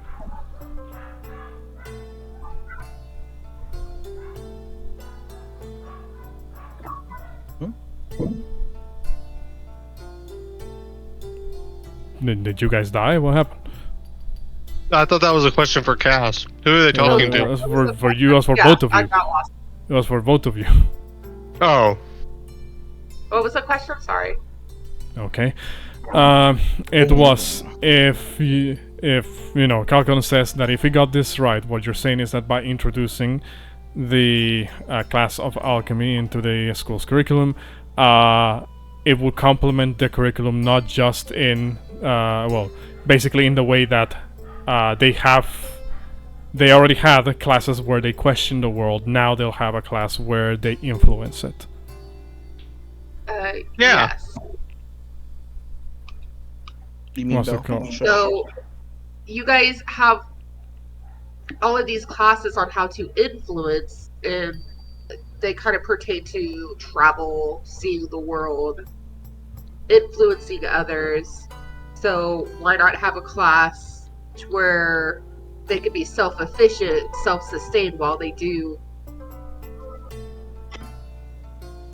such influencing? Macon kinda sort of like thinks for a moment and says, we will consider it at the very least. If budget allows, we may even start to expand a segment of the school, or at the very least take some of the space that may not be entirely utilized for this. We are still lacking in the department of anybody who would potentially teach this class. But, well, unless you're able to help with that as well. Yeah, well, we could send you somebody your way by the end of the day. Your tone doesn't give me much reassurance, but I suppose sorry. Cassie is multitasking. Yes, actually, we have someone that we can send your way by the days end, if needed. Then we shall see then. And until we speak with this individual that you may be able to send our way, we Can I jump? will think onto this. What were you saying, Dirk? Can I jump from here? I mean, you could. You That's can like certainly. that's like a 10-foot Okay. drop. Well, actually, no, Hold like up, 15-foot drop. I cast. In the background, we hear Derek. Ah! No, hold on. Derek has a spell for this. Hold up, guys. Hold up. Where's Derek? There he is. Eric has spells? I have spell. Yes, here it is. A spell that is not much useful, but I can use it. Jump. Well, jump triples your jump distance. It doesn't prevent fall damage. I can't thunderstep down there. I'm gonna destroy the whole damn. What the hell this thing? Well, let me jump. Let's see what happens. Do you need to jump down? What are you trying to do here? I'm gonna do it. Push it I'm off gonna the entrance it. I'm doing it. Why not? What are you trying to do here, Pumo? I just want to interject and say, Well, I could probably do it from up here, but I want to. I'll just jump just because why not? So, what I roll? What kind of damage? What I roll? Well, considering there's a bit of a distance from there to the ground, you take 7d100s. No. Take 5 points of falling damage, bludgeoning damage, and you crack some of the tiles on the floor. Like, you know, very strong. Thank you. What's it called? I'm Actually, very no, strong, maybe you thank you, might guys. not crack some of the cracks, but you certainly left a fucking, bump in your head, for falling like that. What's it I called? say, can I eject? And then I jump and They all look like, like jump a little bit and, look over like, Keratos says, are you alright, young man? Technically I'm older than you, so I'm an old man, so I think I'm gonna be okay. We're gonna look at those floor tiles and I'll be like, that's being docked out of your pay, bro. What? I don't need to have any money. We're gonna dock for me. Food? Secretly, I've been keeping a stash of money that's literally yours in my pocket that has Derek's name on it that I'm subtracting the money from. Well, you never did. My trajectory. I was gonna say. I'm sorry. Yeah, go ahead. Okay, I was gonna say as I fall and I hurt myself. Like, my interject. I would like to give this man an endorsement because he actually saved my life. I was during one of our. I would say, as we were doing one of our explorations, I was turned to stone by a basilisk, and by that man's knowledge of alchemy and knowing what poisons can be turned into an antidote, he turned me from when I got turned to stone into back to my human flesh form. He is a good man, even though it's for a big price since he was still figuring things out for himself. He still did a good thing, and he knows what he's doing. So is he evil for making you pay? I said he was still figuring things out, and it did cost a penny. You still gotta run a business, sir. I'm gonna look at Derek and be like, bro, that's literally what we told him, that give us to the day's end and we'd have someone here. But I said I give him an endorsement because he saved me. Atreya I hear that part. With my daddy's money, if you want to be all honest here. Atreya looks over and says, "So this individual is someone within close proximity. May we know this? May we know this individual's name?" I would say yes, except for I don't know if he himself would be the one who comes here to do the teaching, or if he has a master who would do it on his behalf. I don't know if he would want to be tied down, or so to speak. But his name is Cephos, right? Anakin? Clepius. Clepius. Sorry, I don't know why I feel like his name should be Cephalus. Clepius. Yes, it's Clepius. He's they kind of look at each other. Numerous occasions saved our party countless times, actually. Kind of looks at each we even other. saved the people in the city from him. They all kind of look at each other, and McCown kind of shakes, kind of like scratches his chin and says, "Name sounds familiar. Was he ever at any point enrolled in this academy?" Good question. Don't have that answer.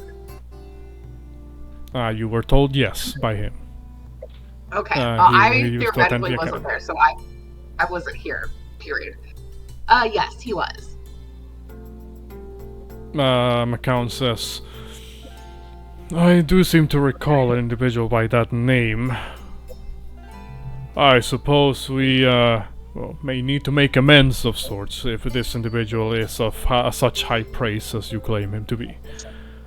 Well, like we said, we will look into these matters, and, well, for now, we'll say that it looks very likely that this might be at some point included, if not in the full curriculum, at the very least in some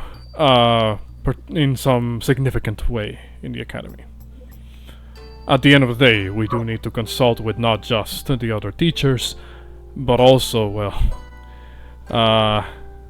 shall we say, to consult the budget for this particular change in the academy. Well, why don't you sell the potions you create during the class as a way of income to support the class?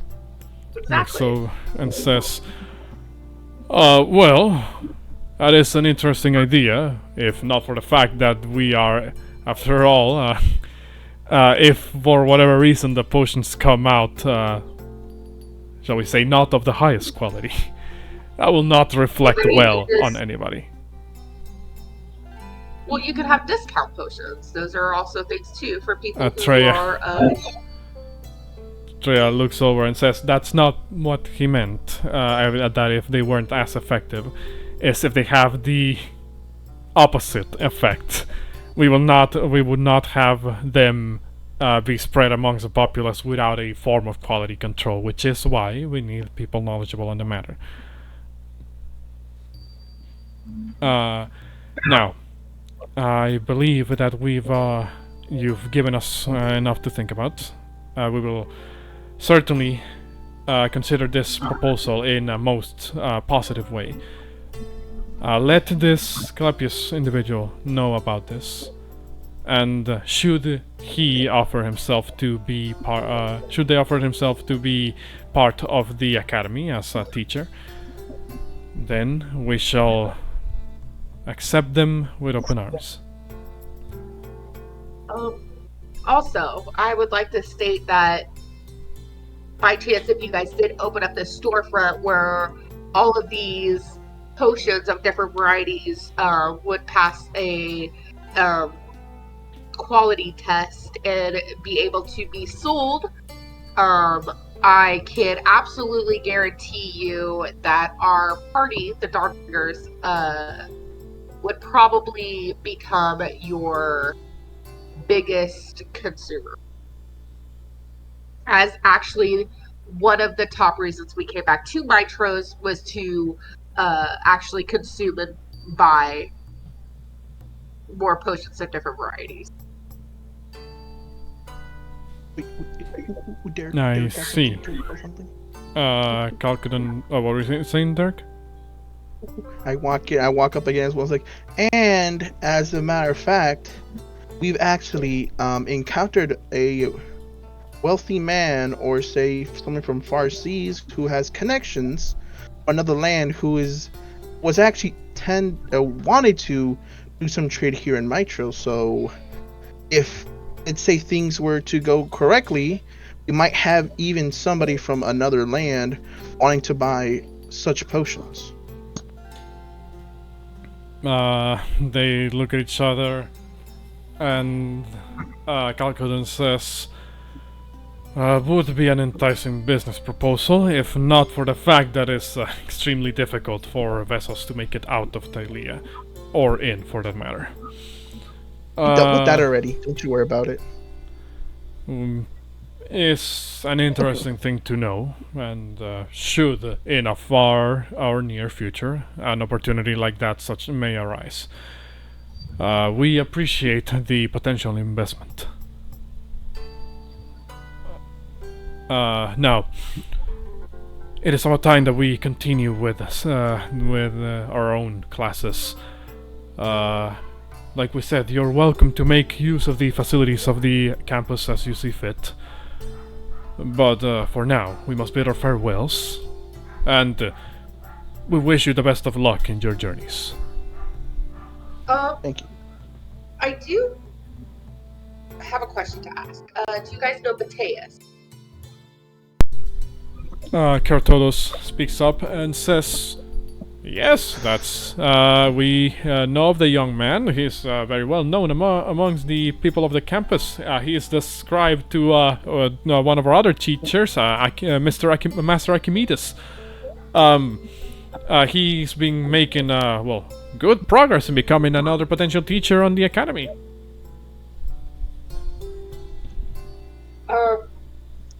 Correct. That Mateus used to travel with us at the beginning of our journey until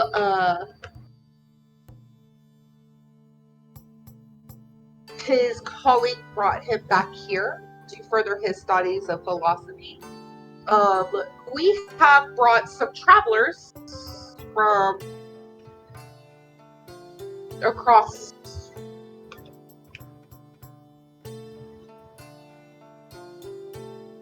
across the way, and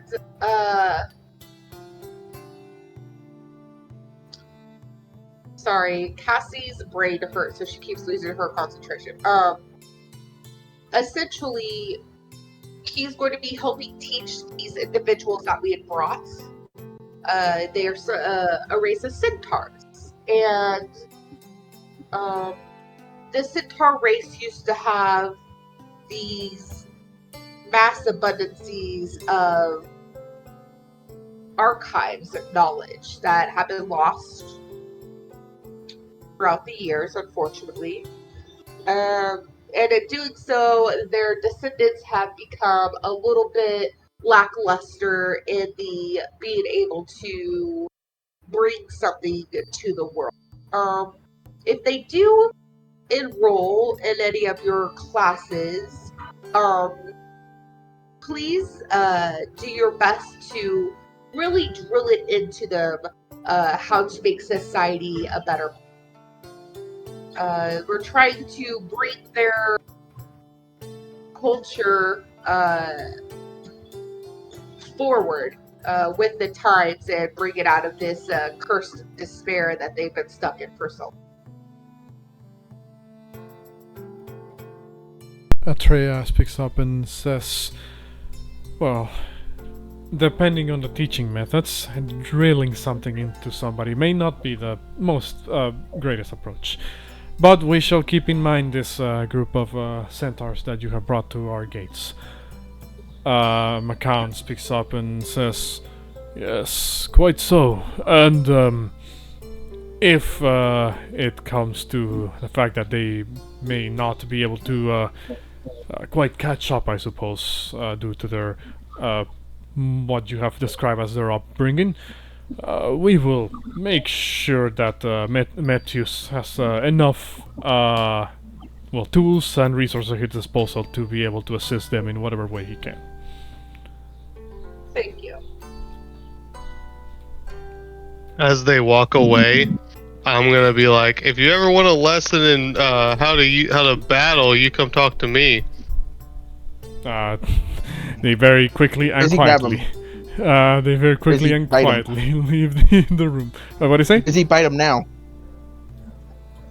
I said Wizzy bite him now. I mean, no, I don't think Wizzy is gonna bite anybody. But come on, Wizzy, do it. Important thing about Wizzy. the books that they gave you. What's it called? No! It missed anyway, you're bad. Important thing about the books that they gave you. Contrary to what you guys may have been saying, they aren't actually useless. Studying them for a number of days will give you proficiency in the Arcana skill. Or if you're already proficient, you get expertise. Arcane? No way. Are they reusable? If it takes a number of days to read them per person, but anybody can read them if What if we have like a popcorn read story time and we all just read together? It's we all do it. Everybody not quite as I would argue it's not quite as effective. What's it called? So each of them takes 1 day to read. Like I said, they are like kind of slim books. They'll trade books. What's it called? Each of them take 1 day to read. Because you were already studying Arcana, Bouxfhades, I'll say for you. Well, actually, no, you literally just admitted you can't read, so never mind. I'm going to just say... It was more of a joke than an actual statement. Too bad. Too bad. Too bad. You say you can't read. Yeah, you can't read. You can't read, bruh. Sorry. What's If it Derek called? can't Pretty be strong, sure then I you can't can read. I just can't read well. What is my your point. what is your level of intelligence? What? My in-game or out-of-game? No, In-game intelligence. What is your intelligence score? my in-game intelligence is much higher than my out-of-game intelligence. It is 0. Yeah, you mean 10 with a modifier of 0. Yeah. Okay, I was gonna say, because 0 intelligence would mean you're brain dead. Yeah, What's in it real called? life, yes. What's it called? So, you... 10 intelligence is enough to kind of read, I believe. If it was like a 6 or a 7, then you wouldn't be able to read. What's it called? Yes, I know. Give me a second. I'll add that in a moment. What's it called? Yeah, like the way that I rule it is that 10 intelligence is enough to know how to read. Okay. Because we, I just assumed I was dumb. well, no, Oh, that's unfortunate. like 8 intelligence, 6 intelligence. That now we're talking, below average. What's it called? That's unfortunate. What's it called? Not dumb by any stretch of the imagination. Just not as on par with the average person.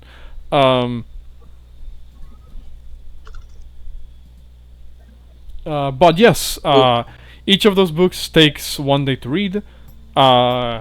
Reading them gives you proficiency in the Arcana skill if you didn't already have it.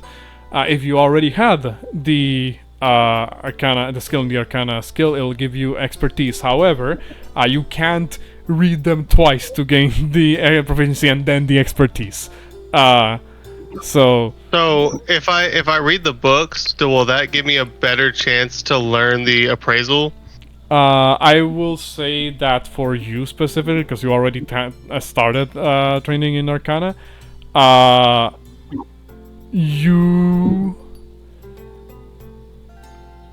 will say you can cut down your days of learning Arcana if you decide to read the books.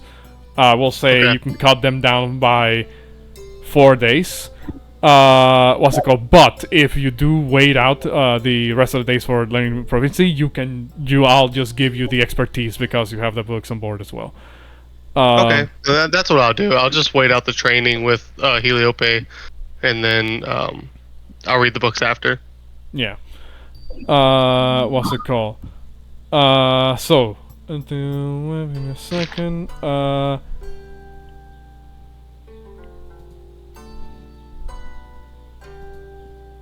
There we go. So, with the gift that you were given by the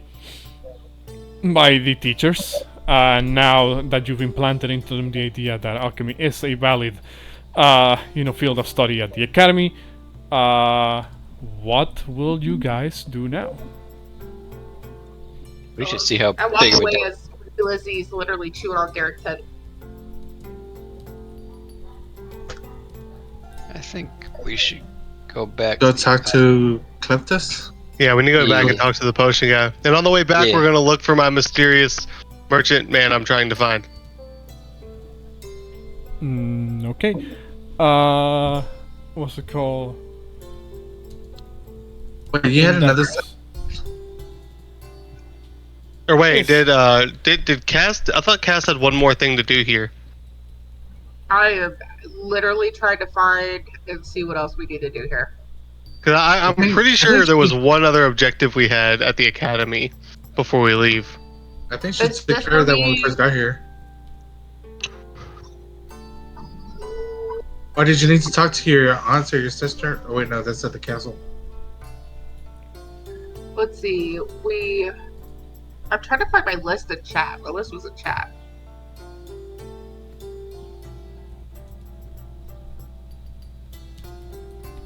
Oh yeah. We need to go find our poet, our bard, and our playwriter. Oh yeah, the guys that we unfroze from the. Powerful Okay. example of their saved by alchemy. What's it The called? guys that we identified. For the purpose of convenience, I'll say that you're able. What's it called? They did actually tell you that they usually hang out like the merchant district as well, because that's where all the parties be going down. What's it called? They will let you know that. Well, actually, obviously, assuming you do find them, which I'll say you probably chances are that you will. Well, they will let you know they've been spreading word around of of your exploits, all the good stuff that has been going on in the city. They've been spreading word around of how you saved them, how the five gods like set you on this path, how there's better things coming for the people of Mytros. What would you want them to do or ask of them? Cutting words. I would Cutting words. invite them out for dinner at the Dragon's Nest later, so I could tell them some more exploits of our adventures and get them caught up on what we have accomplished since our last meeting, and that I would pay for their foods and drink that right. They will nod along. What's it called? Actually, what time is it at the moment? We'll take a quick 2:30. We'll take a quick 5-minute break, and then we'll come back to this real quick. Damn it, let's only pause 18. the recording for a little bit. All right, we're back. So yes, you guys were heading out back at the academy. I believe Alexandri, wanted to go reconnect with the artistes that you guys saved from the clutches of the Lady of Coins. What's it called? Sholos, Scylla, and Gondrus. The three individuals who you guys unpetrified. What would you said that you wanted them to do what?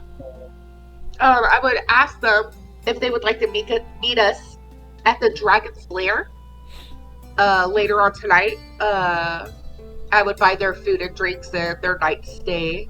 That way we can catch them up on the things that we have done since our departure from Mytros, both good and bad. And see if they would be interested in learning more stories. They would accept. I lost. Yeah, go ahead. Is Torin, Dalvin, and Jason gonna be there? Probably. What's it called? That's their hangout spot. They're like retired middle-aged dudes who don't have anywhere else to go. What's it called? So. Are we just doing a old house roundup at the Dragon's Lair at Linus's place? Should somebody go send Linus a message that we're gonna be like bombarding his establishment later? What's it called? So yeah, there might be there. Your gambling buddies, buddies. Hell yeah. Derek, would you maybe like to put on a performance later at the Dragon's Lair, like last time that we did? I could. Your song and my dance? I could. And I would ask for a favor later on. There you go. Hopefully he's gonna hit the gritty at the bar. Oh God. Oh hell no. If you do that, I'm not gonna do it at all. Do that. I ain't doing that. I'm sorry. Alright. And then, how about that favor being that you literally, I am allowing you to have my aunt's instruments for the meantime. And I actually thought you would. What do you mean? Sure, you gave me the blessing. What are you talking about? I even asked her inside their headquarters over there. And I personally bought you the one that you're missing. Or just forget. I don't remember you buying me anything. It's because my uncle is still making it. still missing one anyway. Wait, did that just go over your head that I bought the last weapon for you and my uncle is currently making No, it? we're still missing one more. We're still missing one more. There's 3 or 4.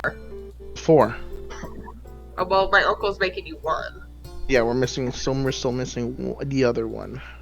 And the one that my uncle is making you get to keep forever. Forever, ever? Forever. Yes. Forever, ever, and ever, ever?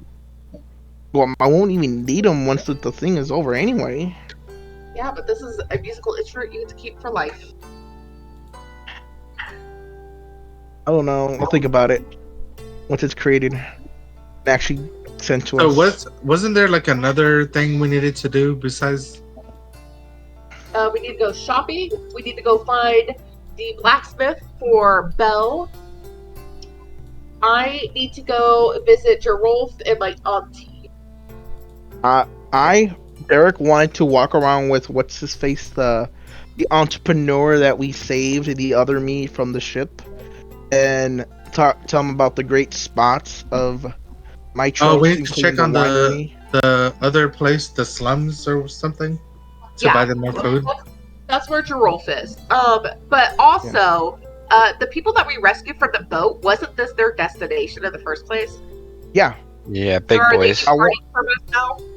Well, Yeah, I no. want- Yeah, I wanted to walk around with him so he knows these places, and I could tell him, hey, we're also doing a business venture with a school.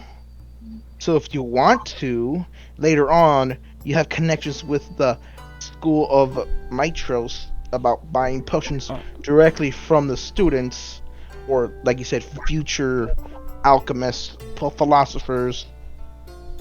Into, Just- Anyways, your, well, what we need to do with the big boys is we Well- need to decide whether or not we're gonna have an escort take them there because it'd be risky. Just to point out, Dengrin, Rudger, Heliope, and Quinn, they weren't specifically heading for Mytros. They were just instructed to do effectively exploration expeditions into Thalia. Bronte. They weren't specifically told to come here. What's it called? So, Well, don't we, go ahead. I was gonna say, don't we also need to find a way to get Bront and Steros to the forge? Yeah, but my fiance is working on that tomorrow. Yeah, Oh. yeah. I think that's the first thing she did when we got here. Yeah. So tomorrow's plan is to see how to get Bront and them to my grandpa. But today, my fiance is tracking down all the investors in the Mintar market because we want to make sure that's gone when we leave. Other than that, it's just really small side quests. So, Bo is just looking for this blacksmith. No, it's a tailor. But yeah. Yeah, this tailor. I need to talk to my aunt about Porunga, and I wanted to take Darian with me. Don't we also need to get the reward for the Chimera? Yeah. Or did we? Oh, yeah. I need to talk to Gerolf. Make sure his establishment is being built correctly and it's looking good, and making sure that the homeless are being fed properly. Maybe give them some more money, and then from there go to the docks and collect our payment for defeating the Chimera, and then the Mentor market. That's everything that we have here. Oh yeah, and also ask her if maybe he can get him a date with what's her face a date with Bouxfhades. There you go. That's the favorite one to say. There you go. Bob, I can help you look for that guy. Hell yeah, bro. Me and Porunga haven't had our own side story yet. I find those together in side story. Do you have something that I could try and trace of them? Who, me? Alright. Yeah, do you know what he looks like? Yes, I have his whole description and his name. Do you have a photo? He is average height, medium dark length hair, baggy tired eyes, wandering tailor named Lyos? Am I saying that right? Lyos? Yes, Lyos. Lyos. Okay, I'm sorry, I don't remember him from my first intrusion here in the city. Should we hit up the taverns and ask around? Hell yeah, that sounds like a good plan. Well, he said that likes to stick out to the, or the merchant said he was last spot on the outskirts of town. Is that right? That, according to what Grimmick, the blacksmith, heard, he should have arrived at the city from the eastern gate, but he doesn't know if he actually made it to there. So, if he is stuck or lost somewhere, it would be somewhere in the eastern outskirts of the city. Then I tell Porunga we should head that way. We have like a farmer or something over there, right? With the missing children, or is that am I in the wrong city? No, that is in this city, but is that correct location that we're talking about? What do you say? He was asking if it was in the location or the direction of the farmer that we helped, or with the missing kids. It would be a little bit beyond the vineyards of of Mytros. What's it called? Also, the missing kids was back at Astoria. It wasn't here in Mytros. Oh, okay. I didn't. Well, no, not missing kids. The missing homeless people. That was with Geralt. That led us down the path with Septia and Talios or something like that. Trellis. That was the missing wine barrels. The wine caravans that never arrived at the Temple of Luteria. The first instrument, basically. Remember the first instrument we fought? The water elemental, I think? Yeah. Yeah, I remember. Alright. So we should check out the winery? Or the I wine? say we just head out toward the east, like the merchant said was the last time spotted, and hopefully on the way to the gate we find him, and if we don't, we'll continue outside the gate and look. Wait, what was the plan if we do find him? We are supposed to bring him back to the merchant, I believe. Right? He said to bring him to the blacksmith, or if you can't find him, at the very least find out what happened to him, so he can get that off his mind. Right. Okay. Yeah, so we either have to bring him back or news of him back. Got it. Alright, so Porunga and Bell are doing that. I'm gonna look at Drak and be like, since they're going on the outskirts of the city, would you accompany them? I'll go with. We don't need a babysitter. I'm just kidding. He doesn't have to babysit you. He could just stay in the car, and then if your bodies need to be dragged back, at least we have your bodies out. Good, because my strength is -1, so I mean, I can't carry nobody. To vivify you. So I mean, at the end of the day, your body physically has to make it back here. Also, I'm like, Cell, as long as there's like a little piece of me left, you can revive me. No, your whole body. He can't bring like a fingernail back and you like regrow me from a fingernail. Okay, I'm going to stay in the city. I got some side tasks, just some information I need to get around, figure out, small things. That just leaves Derek and where he's going to go. I will fetch Darian to travel with me, though. Okay. Well, Darian is currently under the care of Kyra, as that was what was last instructed of her. Well, not exactly what was last instructed of her, but that's who you assign her to, back when you guys first departed from the Island of Themis. So Darian is currently traveling with Kyra to the assignment that was given to her by Derek at the start of the day. What's it called? Wait, what quest was that? This was while you guys were still having the fucking money problems last time. What's it called? Derek asked Kyra if she could look to do some damage control, basically, to make sure if what happened at the island of Yonder isn't already spreading at here in Mytros, and if it is, to somehow mitigate the damage that the stories might make to morale or your reputation. Okay, that's fine. I'll be traveling with Lizzie then. Okay, so let's go. Look, I care about the team too, guys. Come on. So let's go through this in a bit of in order. Drakgar, you, Porunga, and Bouxfhades were going to the to look for this tailor person, right? Yeah. Right.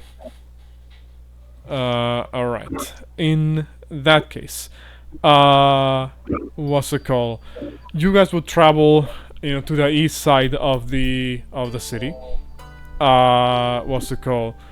You guys, as you travel through the streets, you would see the usual sights of Mytros, people passing by. You guys are catching glances from everybody. You could have sworn out of the corner of your eye you saw a goatling pissing in the corner of an alley. You, see Siren messengers delivering, letters and stuff to people around the city. No signs of somebody you can pinpoint as a tailor. At least not one person who could be traveling around with like expensive silks or something to that effect. What's it called? As we're going, I just want to, as we're going out, obviously, I'd like to stop in places like Porunga said and just ask questions and, gather information if we can. We don't have to like role play all of that, but just if we happen upon someone who may know something. I guess you roll me a persuasion check in general. Just to see how much info you're able to like squeeze out of the passersby, I guess. Ooh, can I use my commanding presence on that? Does that add to persuasion? If so, yes. Yes, it does. In that case, you can. I Can we will. roll it as well? You guys can roll individually, or if you're both proficient, one can give advantage to the other. I am proficient, so if someone else is proficient, they can give me a bonus. I have And I've got commanding presence too. Okay. I'm definitely not proficient. Oh god, I'm gonna need that superiority die for sure. I guess even if you're not proficient, you can just assist. So yeah, I'll say you you have wrote a advantage. performance.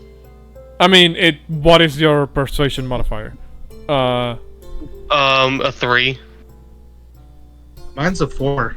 So it would have been a 9 in this particular case. What is the commanding presence die? I'm trying to figure out what it is it. should be your superiority die, which at this level I believe is still a D8.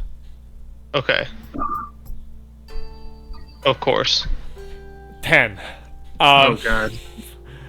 Not a lot. You're able to squeeze out of the passersby. Maybe you were talking too quick or too slow, or maybe they just didn't really quite catch who exactly you were looking for. Some people would just be like, "Oh, if you're looking for tailors, there must be at least one at the Great Agora, the marketplace." What's it called? Or give you like otherwise not quite particularly helpful directions. But ever so often you might catch a couple of people who may actually know who you're talking about, and they're like, yeah, no, I believe they were supposed to set up shop in the Agora, but we've been like waiting, for like the opening, and it hasn't happened yet. So at the very least, you would get the idea that he is indeed not within the city, or if he is, he hasn't gone around to opening his shop. Gotcha. What's it called? You mentioned to make it all the way to the east gate, and like I said, nary a sign of this individual. You believe you might actually need to make it, to go all the way outside of the outskirts of the city to be able to see, what's the deal here. I'll say by this point of the day, because you guys have been going to shops, went to the academy. It's getting closer to like around, 2-3 p.m. Somewhere in that mark. There's still some, daylight, left, but the day is progressing basically. what's it called? Do you guys venture out into the outskirts of Mytros? I say we do, unless have everybody time. else wants to go back. I mean, Yeah, I want I to mean, go to the shop before we leave, but we probably still have time I today. mean, we'll still have time. I mean, even if we At don't least- leave necessarily today, we could leave in the morning. We can at least talk to the vineyard workers Right. if they've seen anyone like passing through. We would like to continue. Looks like Okay. here we are spending the night in Mytros. Yeah. Okay. Yeah, In we still have to meet up with the three anyways. yes. In that case, you guys decide to continue in the outskirts. You walk through the vineyards of I was about to say Storia of Mytros. Big fields. Not for those of you who have been in Astoria, these are significantly larger than those. What's it called? It's very easy to spot workers, around this part since it is such like sort of mostly flat, like long like terrain. What's it called? You, what questions? Something among what line would you be asking these workers? Just your basic, hey, we're looking for a merchant. He's average height, dark hair, probably looks a little tired. His name's Laos. Just wondering if you've seen anyone like that. We'll probably have some like silks and stuff with them. Yeah. One of the workers, this sort of like man, sort of in his early 30s, will look over at you and say, "Well, I did saw a wagon, horse-drawn wagon, get closer to the city, and there was a man with medium-length hair, on top of it, but he turned around somehow. It was really awkward because the road just wasn't wide enough, but he did eventually. He said like he heard something in the in the woods. He seemed very keen on following that sound, though, like unreasonably so, actually. How long ago was that? I want to say maybe like a couple of hours ago. A couple hours ago. Okay, so kind Can of you recent. point the direction he headed? Points in that direction. Like, all right, Heads guys. towards that direction? Probably, yeah. And We should. Yeah, let's head out. And we'll be like, then- thank you. as we're look looking, at I'm gonna look for see if we can find horse tracks or wheel tracks or like any sign that of like tracks anywhere. I look at Uh, Jack and I was like, do you think it's the same area where we met that This- guy? This is not. It's not the same direction where you saw Boris's. Oh, okay. It is a little bit further north. Of the region of Mytros. Oh, okay.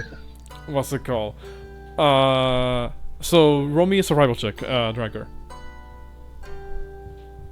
Mog me. Fuck. We're just rolling so good tonight, guys. Anybody else wants to try survival? Yeah, sure. I'm sufficient in survival. That was just Oh my kidding. Let's go. 16. It's so bad. So Drakgar, you're like, you're used to tracking animals, and while this is a horse-drawn carriage, it is still, like a wagon. So it may leave behind some like very irregular patterns on the ground. So not your area of expertise. What's it called? Bouxfhades. You being a city boy born and raised in South Detroit. Man, you're more accustomed to following, urban, shall we say, targets, such as a wagon. You are able to more or less notice an irregular pattern on the ground of this, what's it called? Of this. Well, yeah, the cart, the wagon wheels basically, that seem to swerve off into like a direction a little bit further off the like sort of main road, I guess, that would connect Mytros to the rest of the Heartlands. What's it called? You find it a little bit odd, but what do you do? I let them know and I say, hey, we should probably follow these. This looks like a carriage went this way. Well, then I guess we'll head that way. I would trust you because I don't know what I'm looking at. I'm like, just follow us, Porunga. Porunga's like, that's just dirt. Actually, I don't see anything, guys. It's just lines on the ground. I'll just grab her and go, let's go. Okay. So you guys begin to go off the beaten path. Make your way through like a bit of a not really like thick tree line. It's kind of like the trees are kind of spread apart, so it's pretty easy for you to maneuver, and you would imagine would be easy enough for a for a wagon to maneuver it as well. What's it called? You guys will sort of like begin to notice something in the distance. What is everyone's passive perception? 13. Yeah, 13. Passive perception. Yeah, mine's 13 as well. Mine is as well. We don't see it. 13. That's 13 is good enough. What's it called? You guys would notice that there's actually what appears to be a structure in the distance. Some form of like ancient, almost ruined tower of sorts that kind of peeks out a little bit above the trees, ahead of you. Not too far away from that structure, you see or hear rather the sounds that you believe it could be a horse, just kind of like what's it called? You can't exactly see, like if it's like there's like a wagon as well there. But you at the very least hear, like that type of sound and see like the part of the structure in the distance. I guess I'll start heading toward it. Okay. Rest of you guys follow?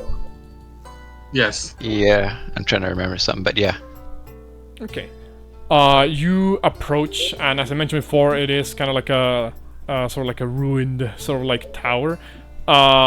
It appears to lie somewhere in the middle of a clearing. In fact, this clearing kind of has like this sort of like elevated terrain that sort of makes the tower appear larger than what it actually is. Does it look similar to the Sphinx Tower? Yeah, I was about to ask that not at all. too. It looks, for one, it doesn't look like an obelisk. It looks just like a regular like tower that you would like put up in like some form of like a city's battlements, like ramparts of sorts, like walls that surround a city. But it's just like the singular tower. What's it called? Not too far away, from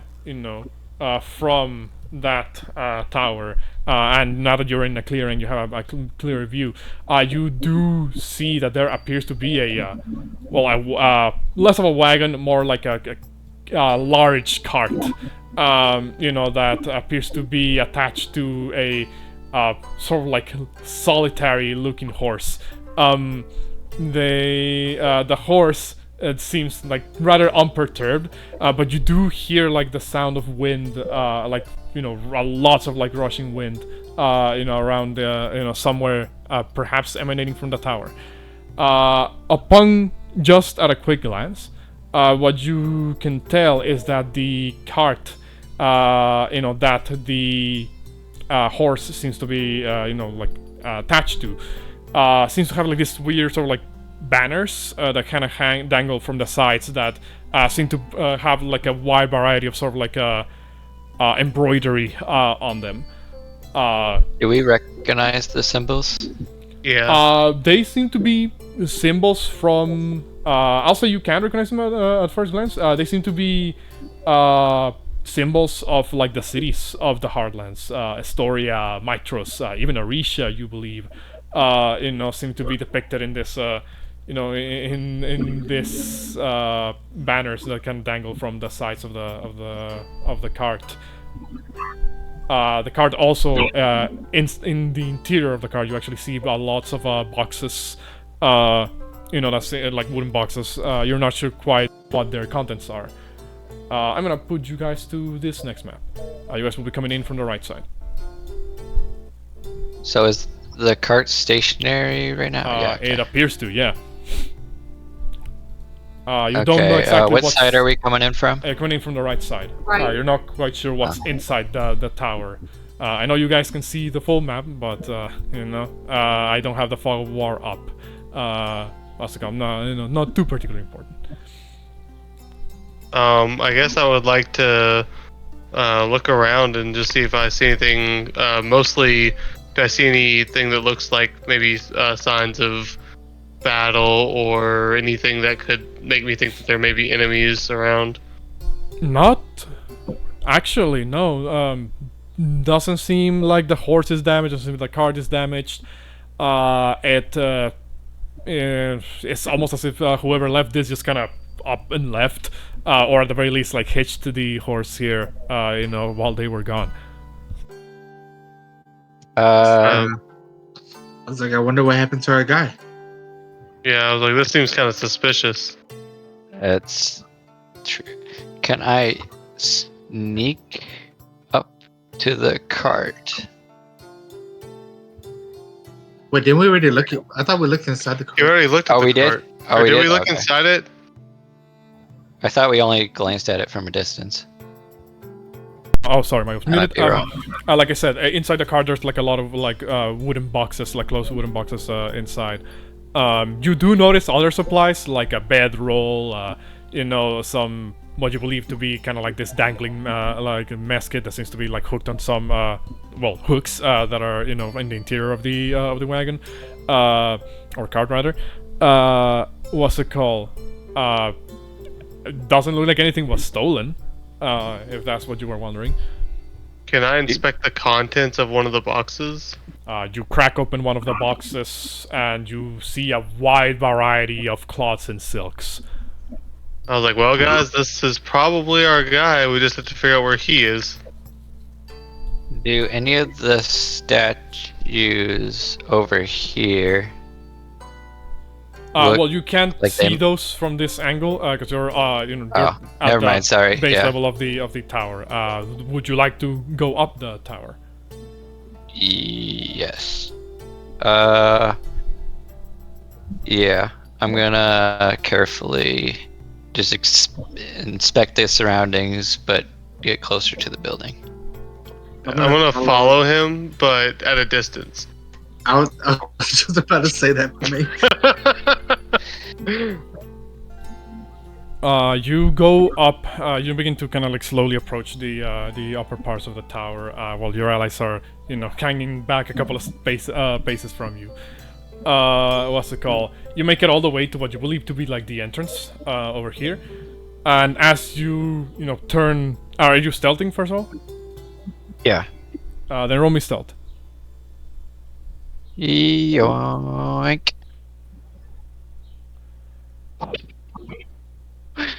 Quiet as a... Damn. Natty 20. Nice. Okay. Say, Blue, please come up here. What's it called? So you guys, so are you also stealthing, Bouxfhades? I'm sorry. Yeah. Not that it's gonna matter, but because I haven't bought my armor yet. Ain't farther open. Let me. Which one is that again? There it is. He's gonna like cancel out my 20, be like crunch, crunch, crunch, crunch, crunch. Oh, 100%, bro. It's gonna be like a 2. Fuck Yo! you, dude. Oh no, it's a 6 because I forgot the disadvantage. Damn. Oof. I told you it was gonna be bad. I mean, not as bad as it could have been due to Drakgar's, stealth check here. Natty 20. So let's see. Let's round this up. So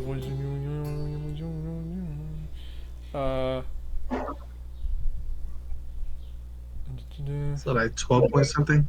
I believe so. Yeah. 15.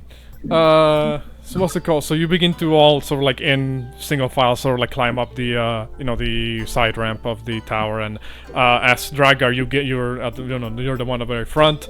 You look around the side. You notice something as you were climbing up. The sound of rushing wind seems to get louder. You are taken aback because you specifically don't feel like rushing wind around you. But there's another sound that accompanies this. Is a sound of like someone humming, like a melody of sorts. What's it called? You look over to the interior R41.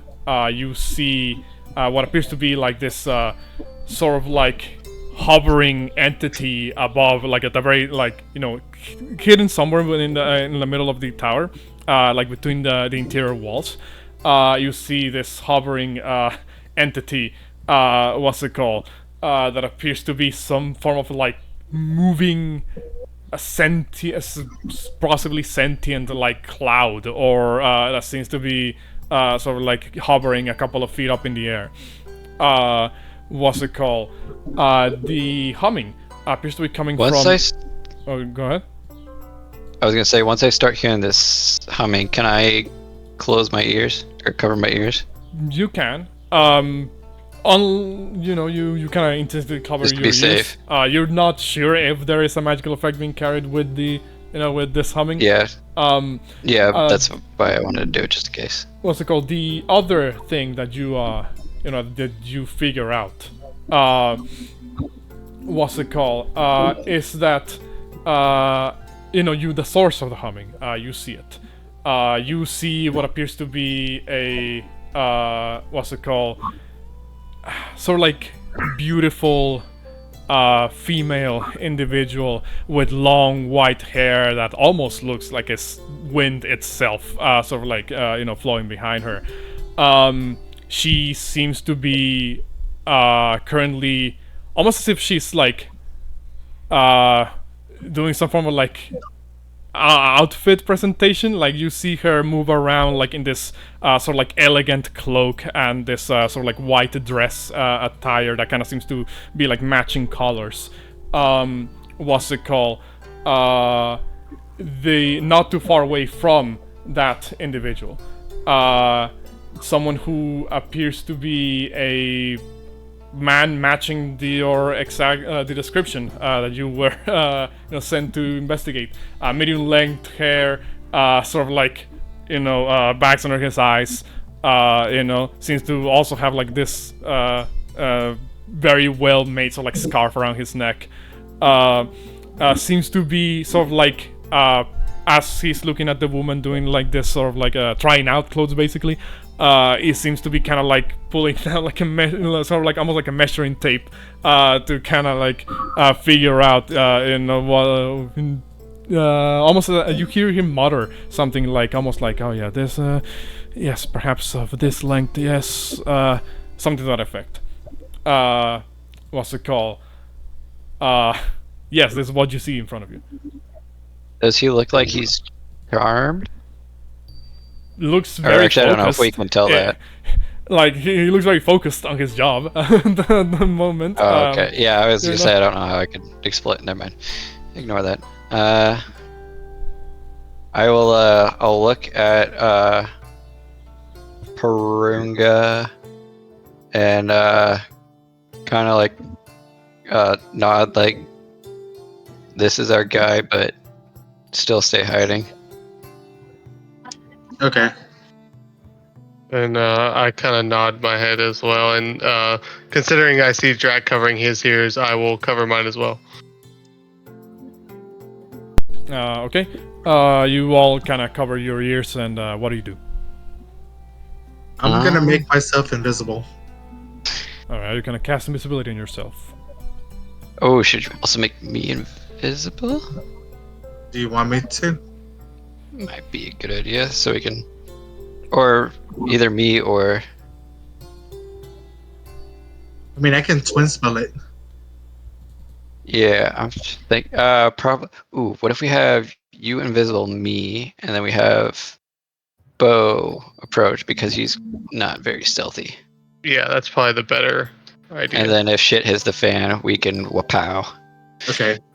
And by the way, DM, we're talking with fingers and pointing. Yeah, we're doing hand sign. No, yeah, we know sign language apparently.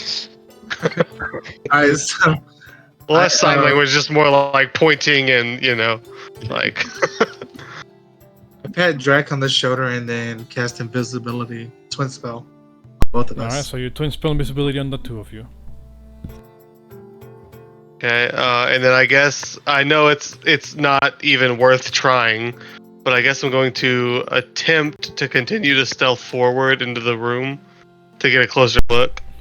I mean, I constituted all of you guys as a group stealth check, because I assumed you guys were like walking, like one behind the other. What's it called? You can try to go into plain view, but this isn't Skyrim. So I can't like, stealth archer my way through it. No. Can't battle cells. Like you would be spotted. That's what I'm saying. It's like, okay. Then I will walk into the room unthreateningly. Like I won't draw my sword. I'll kind of put my hands up in the air and enter the room. Okay. So you make your presence known. Do you say anything out loud? Yeah. I just kind of say, Laos, like questioning, like it's like Laos. You ask that, and you immediately the air creature sort of like positions itself in front of you, in a threatening manner. You believe, at the very least. It looks very violent winds. What's it called? You hear the voice of the man go like, "What?" And then the voice of the woman, as she steps over a little bit to the side, say something like, "And who might you be?" I'll be like, "Oh, hey, whoa! I'm not here to hurt anybody. I was concerned about the merchant here. I had heard that he went missing, and we were just trying to locate him and make sure that he was okay. We're just trying to help out." What's it called? The woman looks over and says, "Oh, so they're looking for you, my dear." She looks over at the guy, and the guy kind of like walks up and says, "Wait up, hold on. You're going to have to explain yourself one step at a time." I was just saying. I know you from somewhere. No, I mean, not that I think you do. But I was asked to come look for you and make sure you weren't in trouble because you were supposed to be in town and never showed up. So some people asked for me to come try to figure out what happened. He looks over and says, "Oh, but yeah, I assure you I'm quite alright. I'm not exactly sure how long I've been here, however, but I'm in the middle of something here. I am working on a particularly important project, perhaps my most challenging one yet." What's it called? The woman steps forward and says, "I believe that there has been a misunderstanding. My dear here is not missing, as you can tell. He's quite well in my company.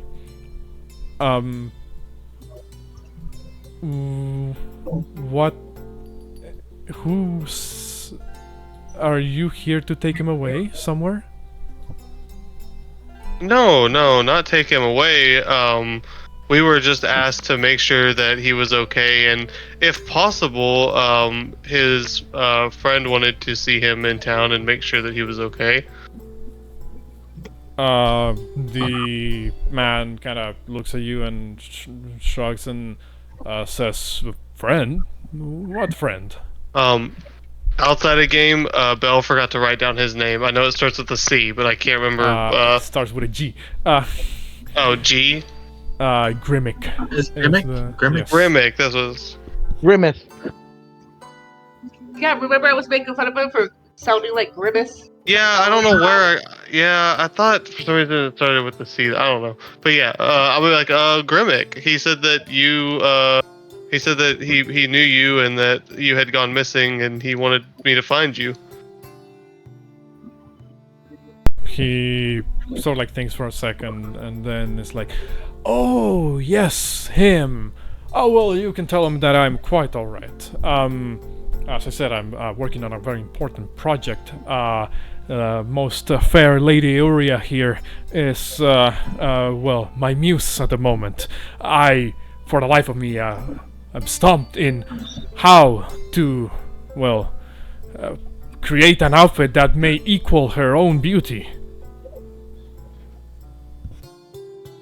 Okay, that sounds great, but this is kind of a strange location, and you left your horse out there, you know, kind of just tied up. I mean, when was the last time, you know, you checked on your horse to make sure nobody took it or anything?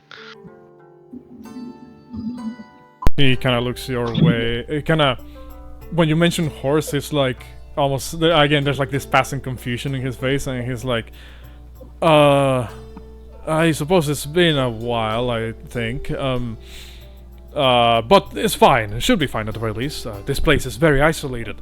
I don't think anybody here has ever even knows of the existence of this place. Euria, or at least, you know, the woman whose name appears to be Euria, looks over at you guys and says, "I assure you, we are very well protected." As she looks over at the air creature that is still kind of like hovering, I guess, in front of him, well, in front of you rather. What's it called? Euria says, "So, but it is not often that I get visitors in my domain.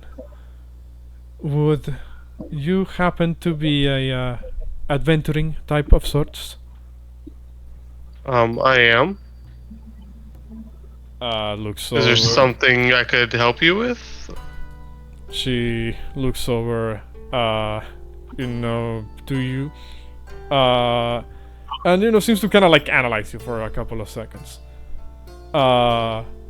What's it called? She says, "Well, then it appears fate smiles upon me one more time. I do happen to have something that I may ask of you, a strong young man that you look to be like." Okay. You see, years ago, I belonged to a group of people who were quite despiteful individuals. She kind of begins to approach you past the, you know, the air creature and says, if she's getting like really close, I will like I'll back away to where like I don't want her to touch me if she's like that close. I don't know how close she is. What's it called? You know, you back away a little bit. She doesn't seem to kind of like register that you're like backing away from her.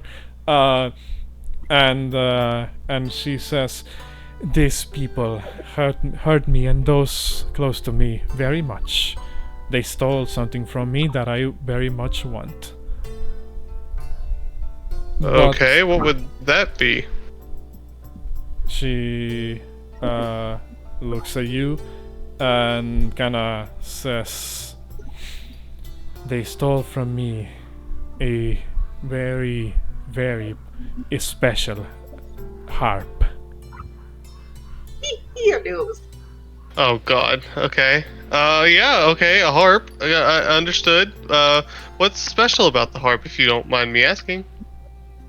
Just anything that could like help me figure out what it is or who has it. You know, like any kind of distinct, you know, markings, something like that. She sort of like gives like a smile and says, "It seems this is going to be a long conversation. Why don't you join us for a bit?" She kind of walks back into the tower and sort of like tosses like one of her this kind of like really fancy like piece of jewelry, basically like a hair ornament. She kind of like clips it off her hair and puts it in Laios's hands, who just kind of like grabs it and like puts it to the side like very diligently, and says, "After all, it seems know your enemy. What are you trying to figure out?" I want to know. I don't think she's gonna have strength. I want to know her armor class. Is it 3? Or is it? I say at least 3 minutes have passed, so so you can ask three of these. I want to know current hit points, armor class, and then I guess class levels. And then can you give me her name one more time? Oh no, it's right there. I see it. I couldn't see it on the screen.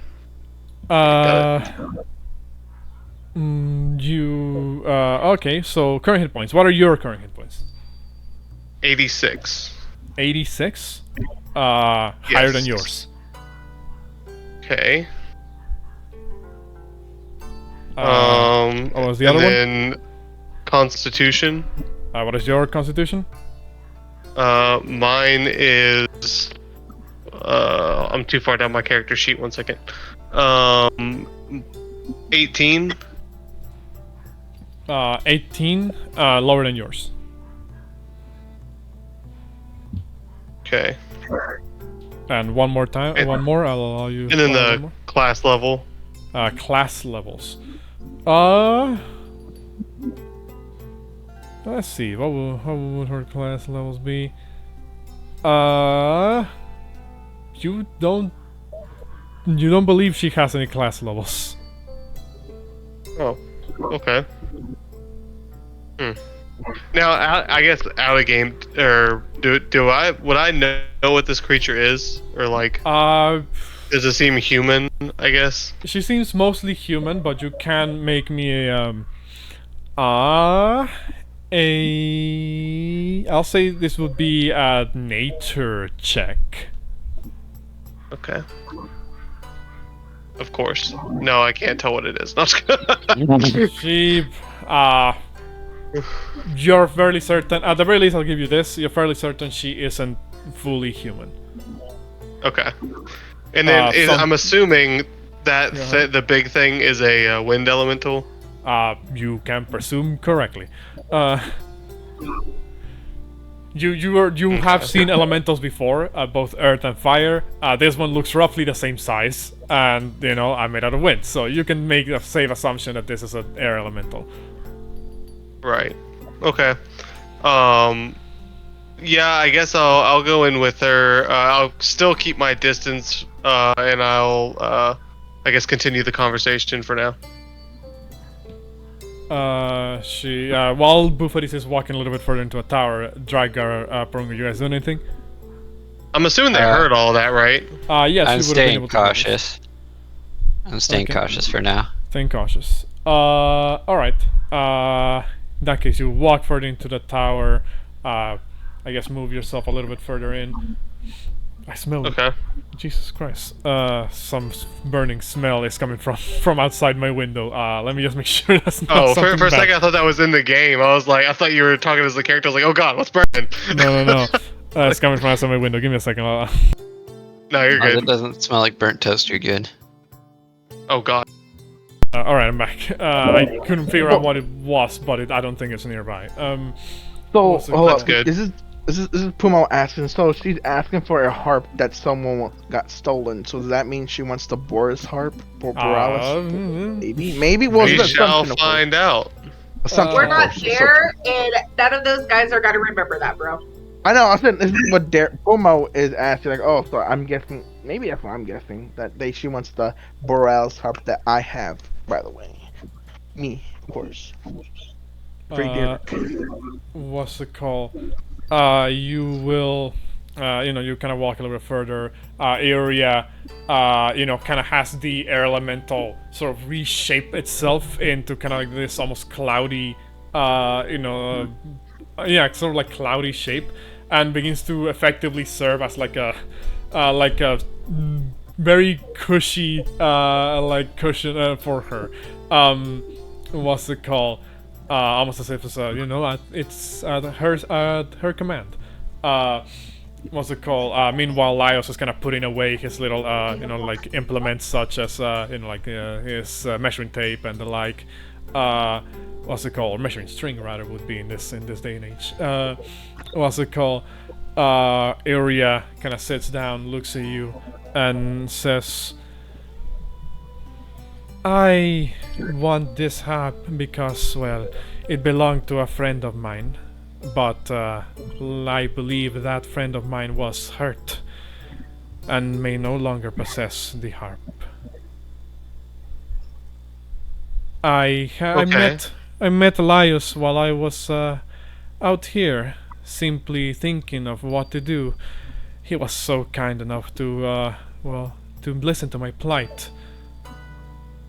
Weren't you? She kind of looks over at Elias, who at this point is kind of done, sort of like, putting everything away, and he says, yes, that's right. Lady Uria here seems to be going through a bit of a period of heartbreak.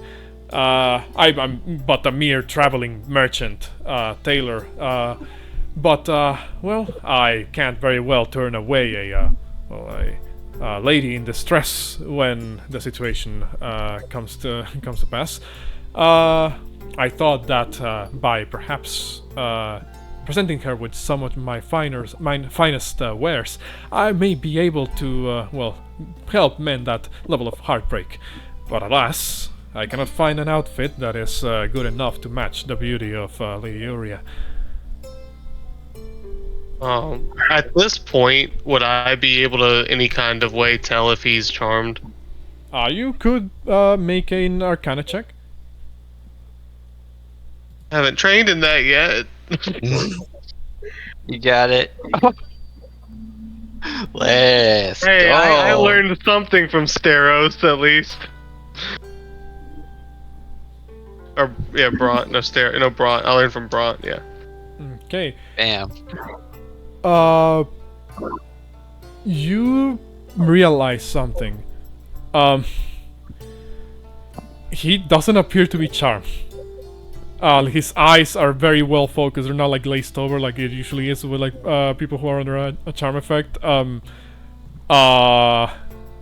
I guess you could make the argument that he is charmed, just not in the magical way. Right. What's it called? He seems infatuated, with Eoria. Doesn't seem like he is specifically here against his will. Okay. That's what I wanted to know. You be simping. Right, okay, well, do you mind, I don't know if it, will help me any, but can you tell me who the name of your friend was who had the harp? Well, actually saw? He is a satyr by the name of Boreas. Him and I used to be quite close. We were part of a traveling troupe of bards. But we went our separate ways after a dispute. Oh. Isn't that unfortunate? Okay. Well, that seems like some pretty good information. But you never really described the harp. I mean, there's a lot of harps out there. Anything that could just help me locate it better, because obviously I want to take care of this for you. She begins to describe the instrument in question. Obviously a harp, an instrument of strings, but she describes how the frame of it. I'm not exactly sure what it's called, if it's actually called the frame. What's it called? But the body, I guess, of the harp appears to be. She describes it being made with this intricately sort of like carved, material that it appears to be wood at first, but it's kind of like this whitish color. What's it called?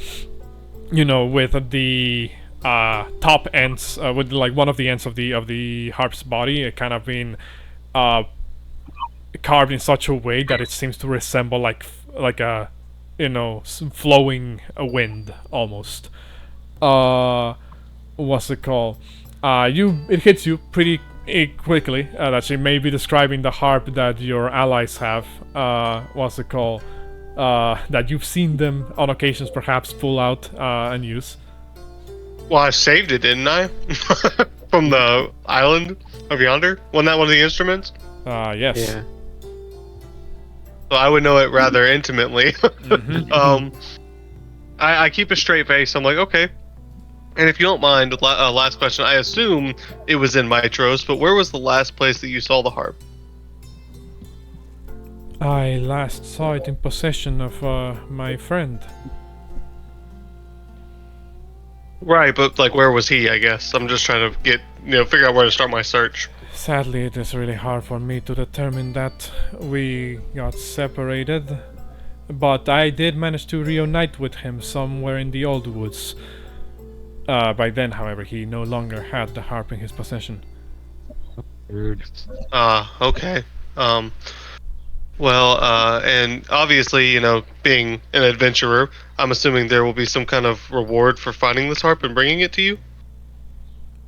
She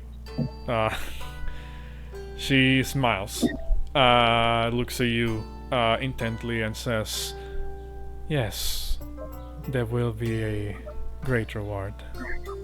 She smiles sheepishly.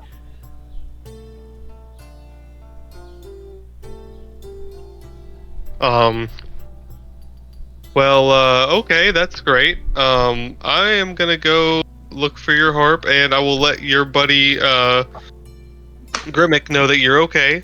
And we should all be good, and, hopefully I'll be back with your harp at some point. She nods along, and says, "Do take care of yourself. You look like you're quite the avid warrior.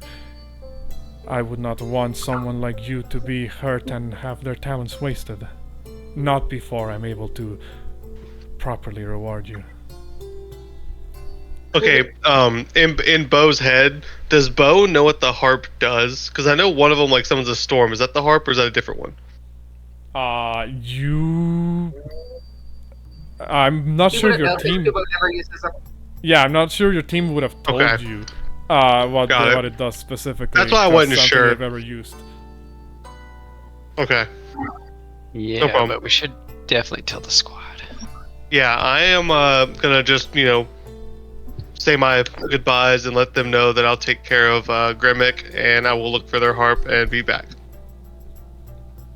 As you're, turning around to leave, Laios kind of, seems to speak, seems to sort of like think out loud, and he says, "Perhaps I may have a finer quality silks in the back of the cart. Lady Aruria, would you wish for me to look for them?" She, you happen to overhear her response to be affirmative. She allows him to go look for them. But again, he doesn't seem to be in any intention of leaving just yet. What's it called?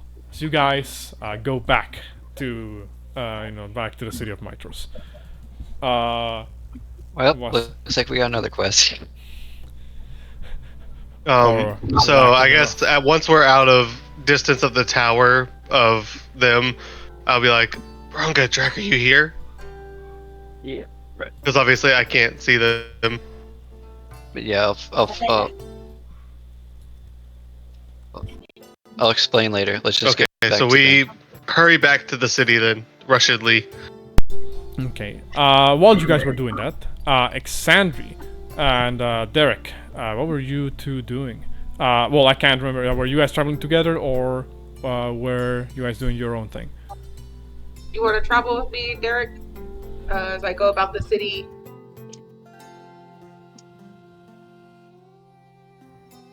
Yes, no, maybe. Sure, he's traveling with me. He was catching some Z's. since we departed from the group in the market area, I know Jerof's hovel is here in the slum area.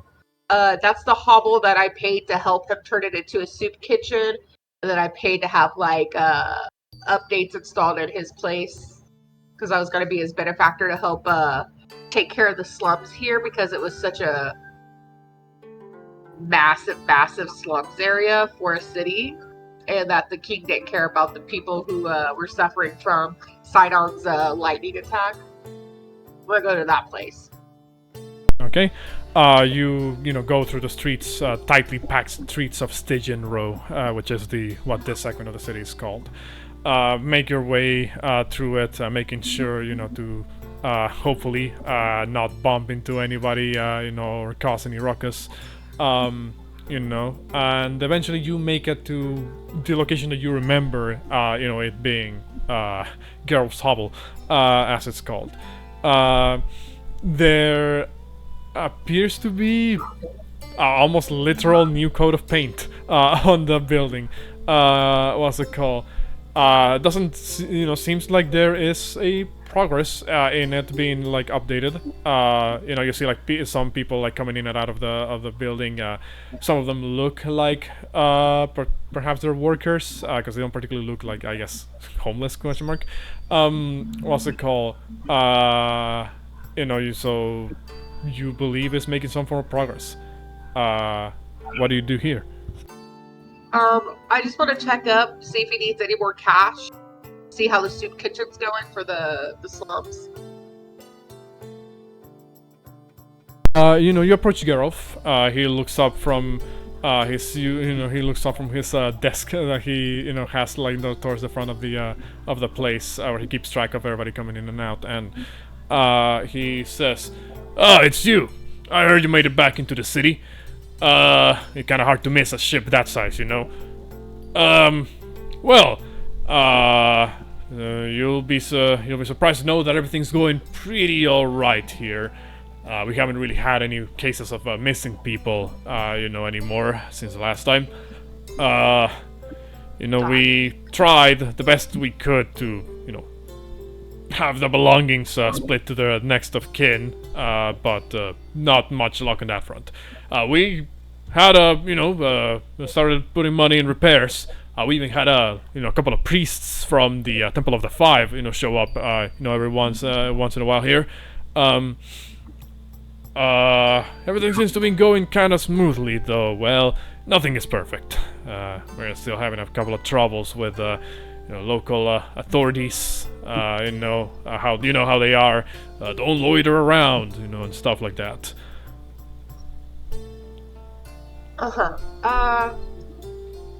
And why? What do you mean by loiter around? Like when people come to get their meals for the day? Oh, I mean, like, that in itself is fine. People come in, get their meals, all of that. It's just like, after the fact where, we only have so much space for people. There might not be, like, enough all the time to go around. And for those who, I guess if you can put it one way, miss out, on staying the night. And they just kind of hang in the nearby proximity of the building. That's when, like, the guards are like, oh, disperse, stuff like that. We do let them know that they're very much allowed to be around here. But I guess every time the new fresh face recruit comes in and thinks they have too much power, the process has to be done all over again. I will, maybe if I remember, try to stop by the guard station tomorrow before we departure. And you don't need to do all of that. They're not like clearing, they're not like clearing the place out or, like kicking people around the street. They just, are more of an inconvenience, I guess.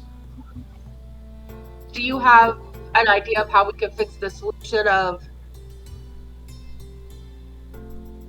the loiters?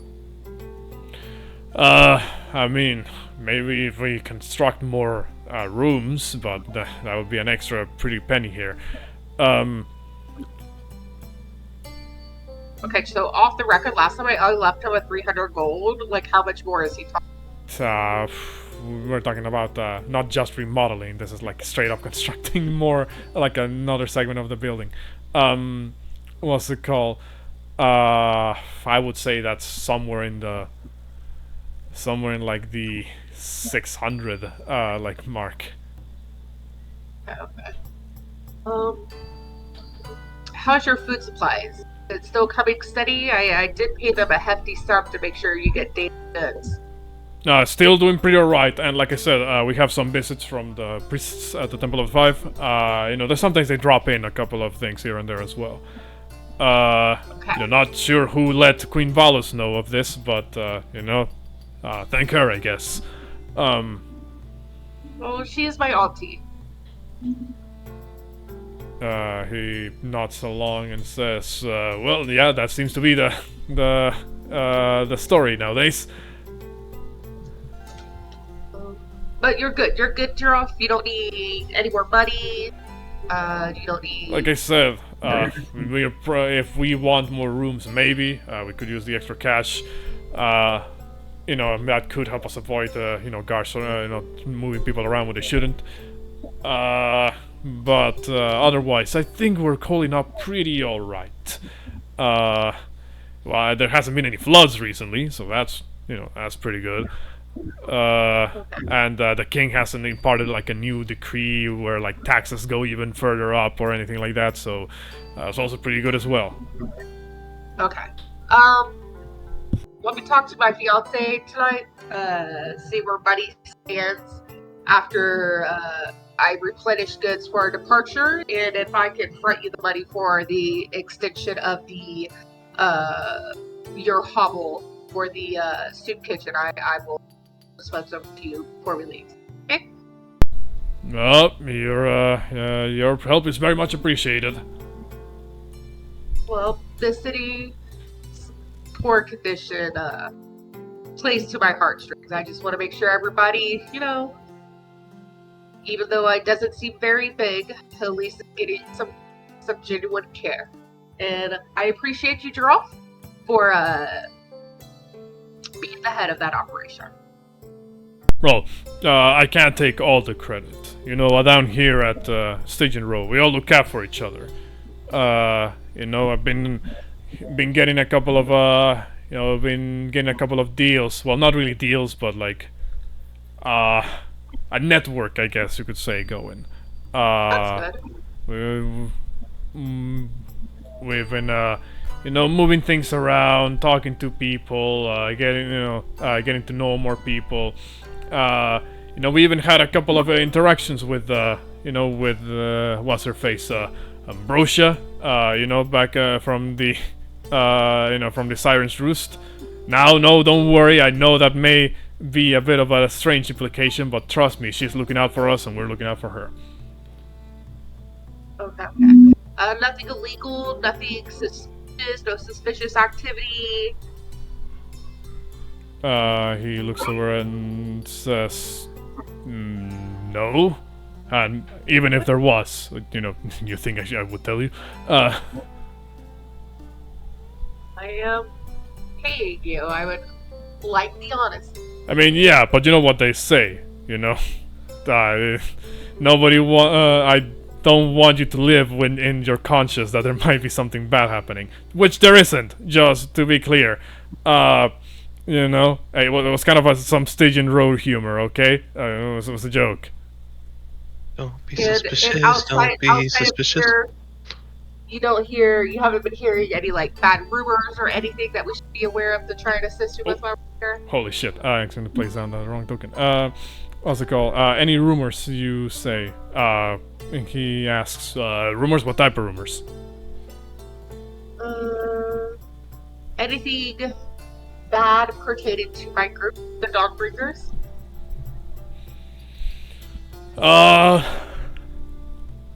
A little bit, I guess. They say that, you guys, are like new investors in the Minotaur market, which, that'd be crazy if you guys were. Yeah. We're I very wonder. much not. They said like you Just guys for paid some like a clarification. fortune for minotaurs and stuff, or something to that effect. We did. We did buy their freedom, and we did just that. We took off their shackles and their collars. And what are all of these different icons popping up? Just pop in other named NPCs that you're, so you're able to. Oh, okay. Okay, gotcha. I was like, well, what's going on here? People coming in and out of the building?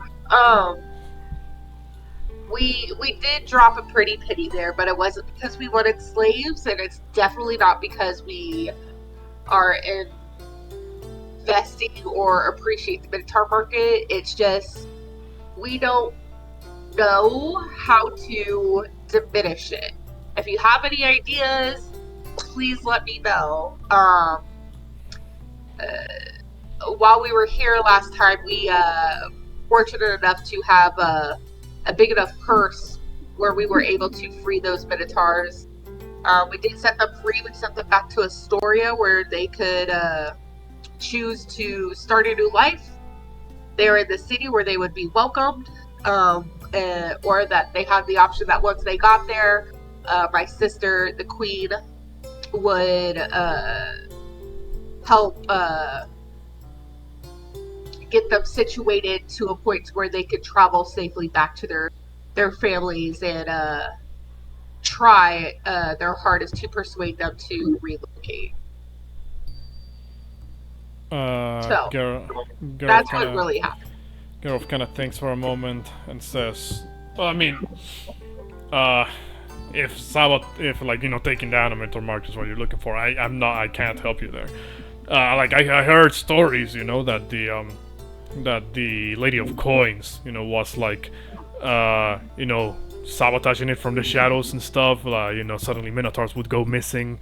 You know, suddenly, you know, the pockets of the individuals there would be a little bit more lighter. That was a while ago, though, and I'm not sure if it's still happening. But I guess subterfuge, you know, is what people do, I guess, if I'm using that word correctly. I think you meant sabotage, but I think I understand. I mean, hey,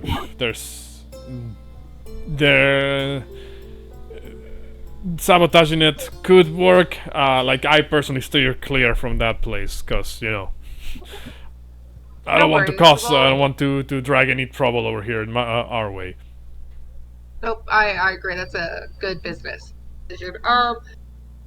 We're probably gonna have to try and figure something out about the Minotaur leave. So, if you hear anything, if you have any questions, just ask us.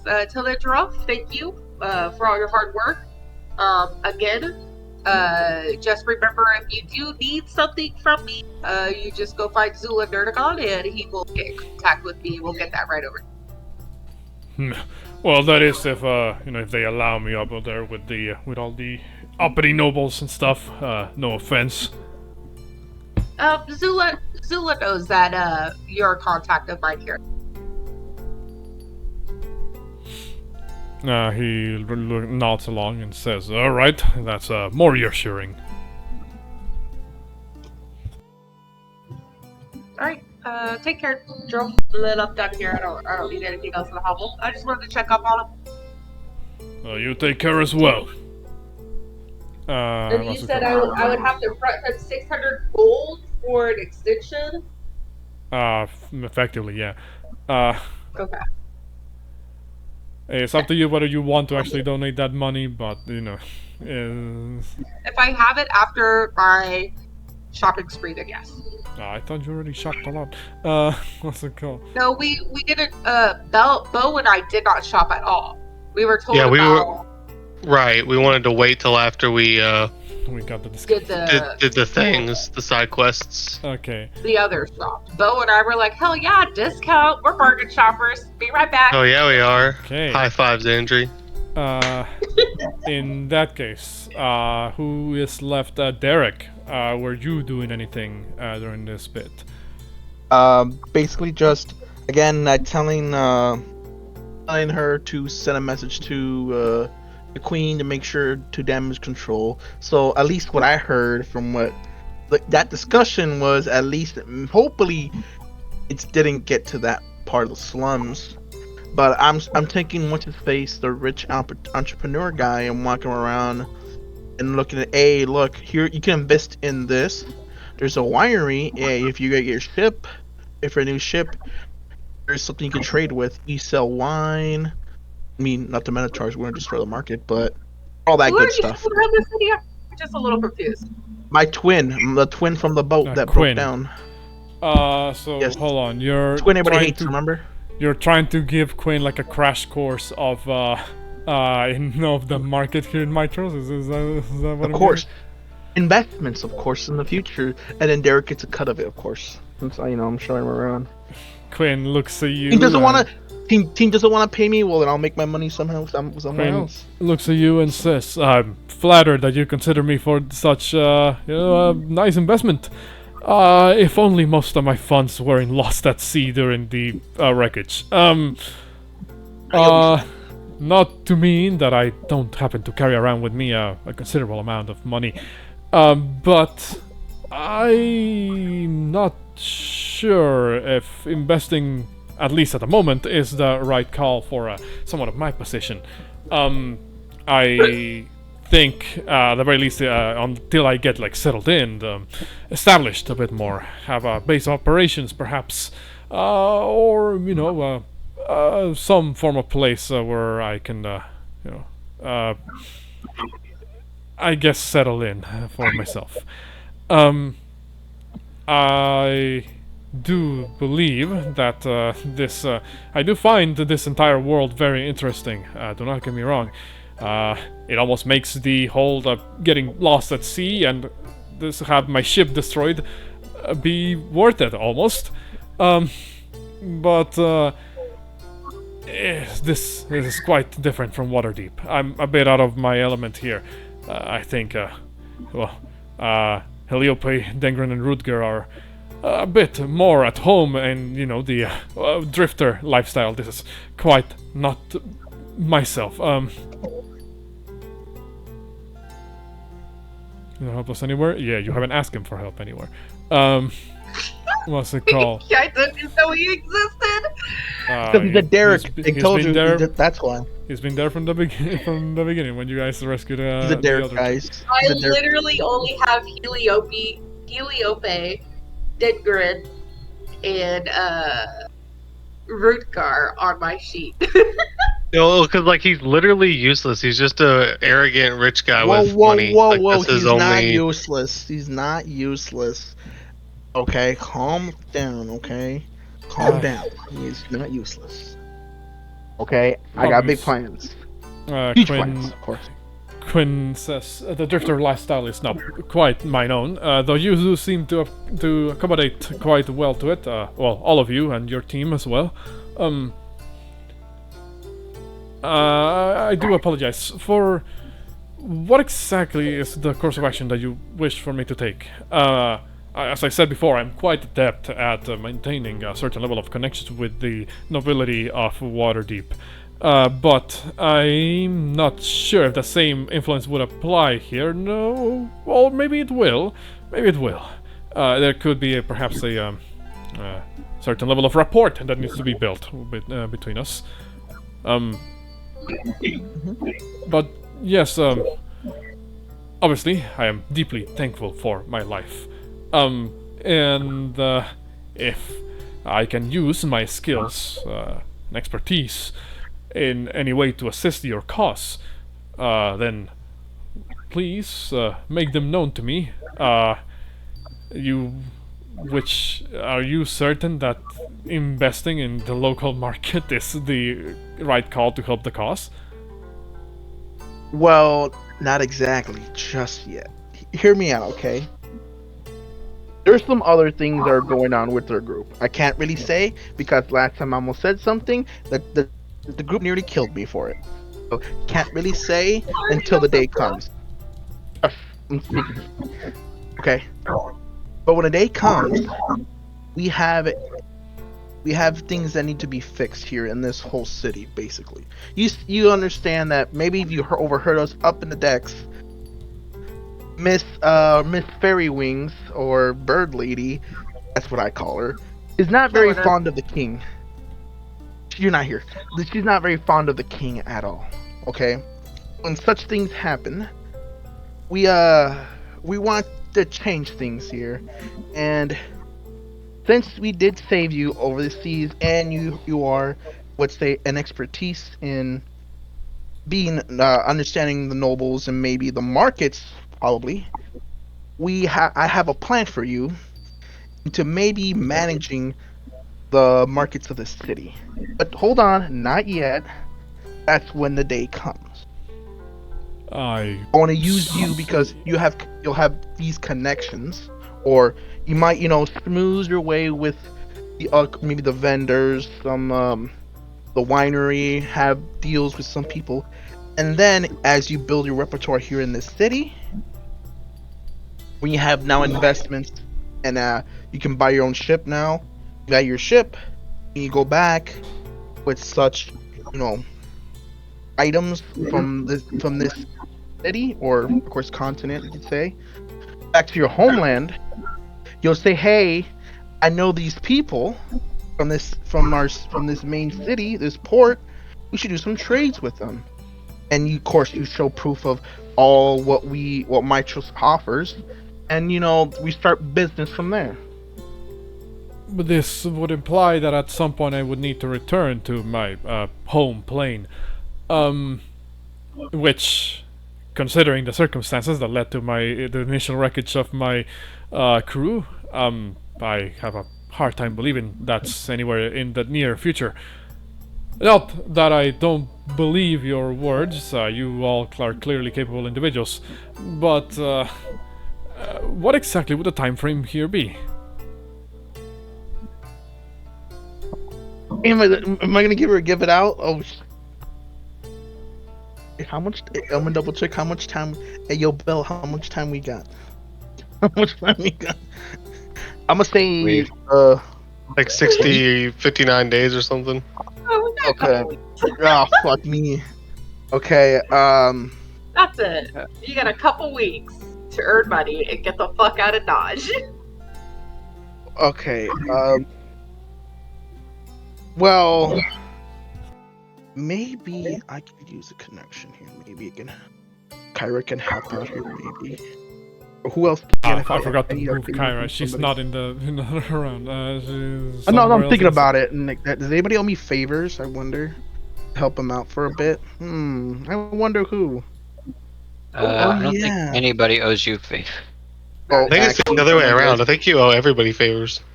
For not killing you at this point. Alexandra, I'd ask Sandra for a favor. Did she say yes or no for it? You literally told me you wouldn't sing, so I don't owe you anything. What do you mean? I don't have to play music. Exactly, so I don't owe you jack shit, bitch. Well, then there you go. Then there you go. Hey. Calm down, Immortal. That was not serious. Calm down. What? Are you? What? What? I don't even know anymore. Well, we don't have that much. Oh, now back to character.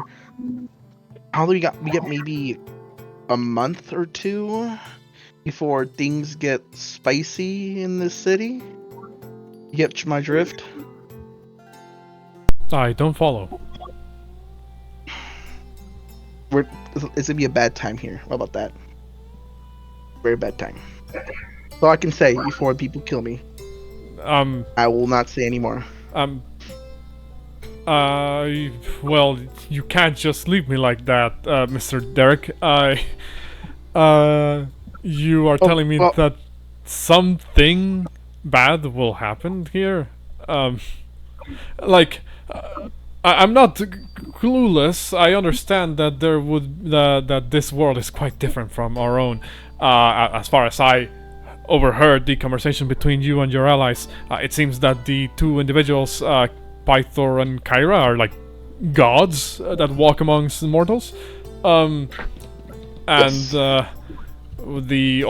oracles, the woman they call the oracle, Versi, is seems to be quite keen at the divination magic. I understand this world has some rules that seem to be quite different, but also the same as our own world. I mean, well, there's a lot of stories that I could tell about back home, but suffice it to say that if you are you not perhaps suggesting that I should wait for an opportune time and then take advantage of a potentially bad situation? Look, I'm not a good guy, but stuff happens. Okay. We all know that. I mean, truth. Okay. Okay. So there's a lot of things you don't know about the group. Okay. I'm sure you know that by now. Of all the things that happen, I'm sure there's some things we haven't told you yet, and that's for a reason. I, try not believe it, am 500 plus years old. I'm sure you don't believe it. Maybe you do, depending You on do what this not group look a does day these days. over 30. Thank you. That is the magical waters of the Oracle. Don't question it, because if you question it, she might hurt you. Okay, just take it from me. Okay. Things will go bad here. I will give you all my gold I have on me right now. I won't need it right now. There is an inn we're going to today. You could stay there. It is near. You could stay the market district. So maybe you could start talking to some people, of course. This is a big city. Introduce yourself. It's a big city that I'm not familiar with. I would need a guide. Well, I'm still here for as long as we are, so I could still walk around with you right now to show you what the districts are. There's the wealthy side here. Maybe I might introduce you to some people that are noble standard. You know, introduce yourself, saying you're from this place. That the Dawnbreakers saved you. You guys came from another place. There's some connections we have that could set you up for success here. That being said, a couple months from now, it could be an opportune time for you to capitalize on such actions we take here. Not saying what it is. I'm not telling the plans, guy. Dang it. Okay. But there's things that will happen. But you will be set up for success. I have a plan for this place. Yeah, all have plans for this place. Okay? You'll be fine. We promise you. There, going mask off. Shush. To put it in the more simple terms, you want me to stay here for the time being, get accustomed to the land, get a lay of the land, meet the people of the land, and when this big event happens, somehow turn it around into a mutually beneficial agreement between my own connections back home and the people of this land? Yes.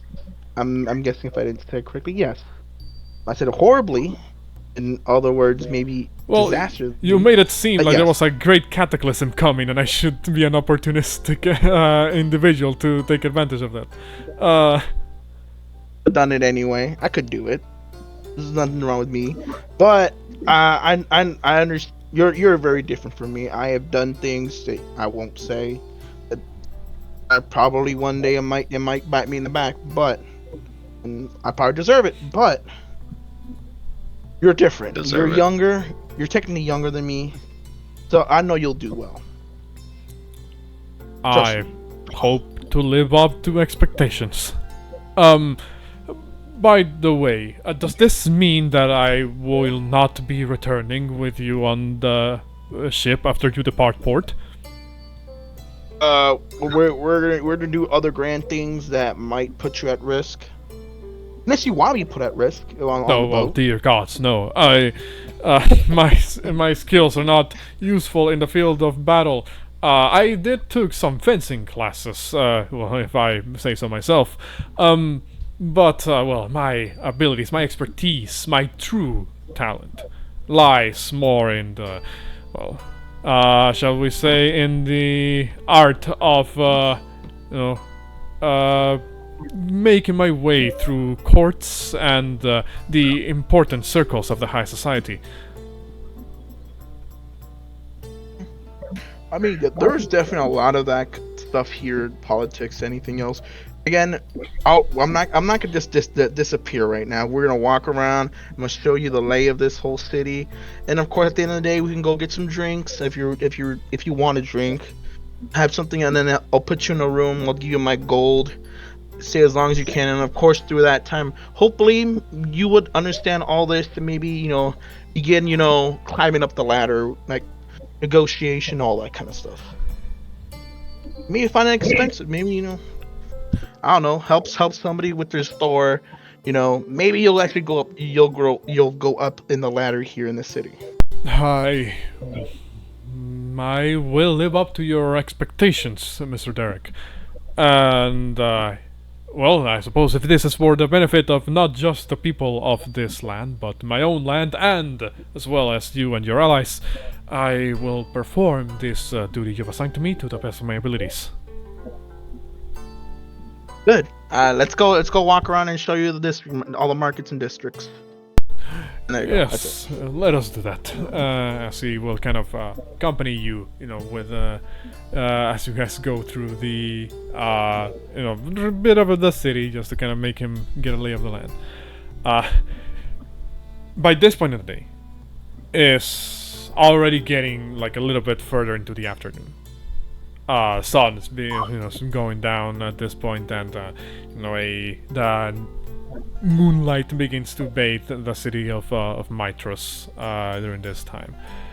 Your day of sticking around here in Mytros is drawing closer and closer to an end, and it seems like there's just so much more left for you guys to do. What's it called?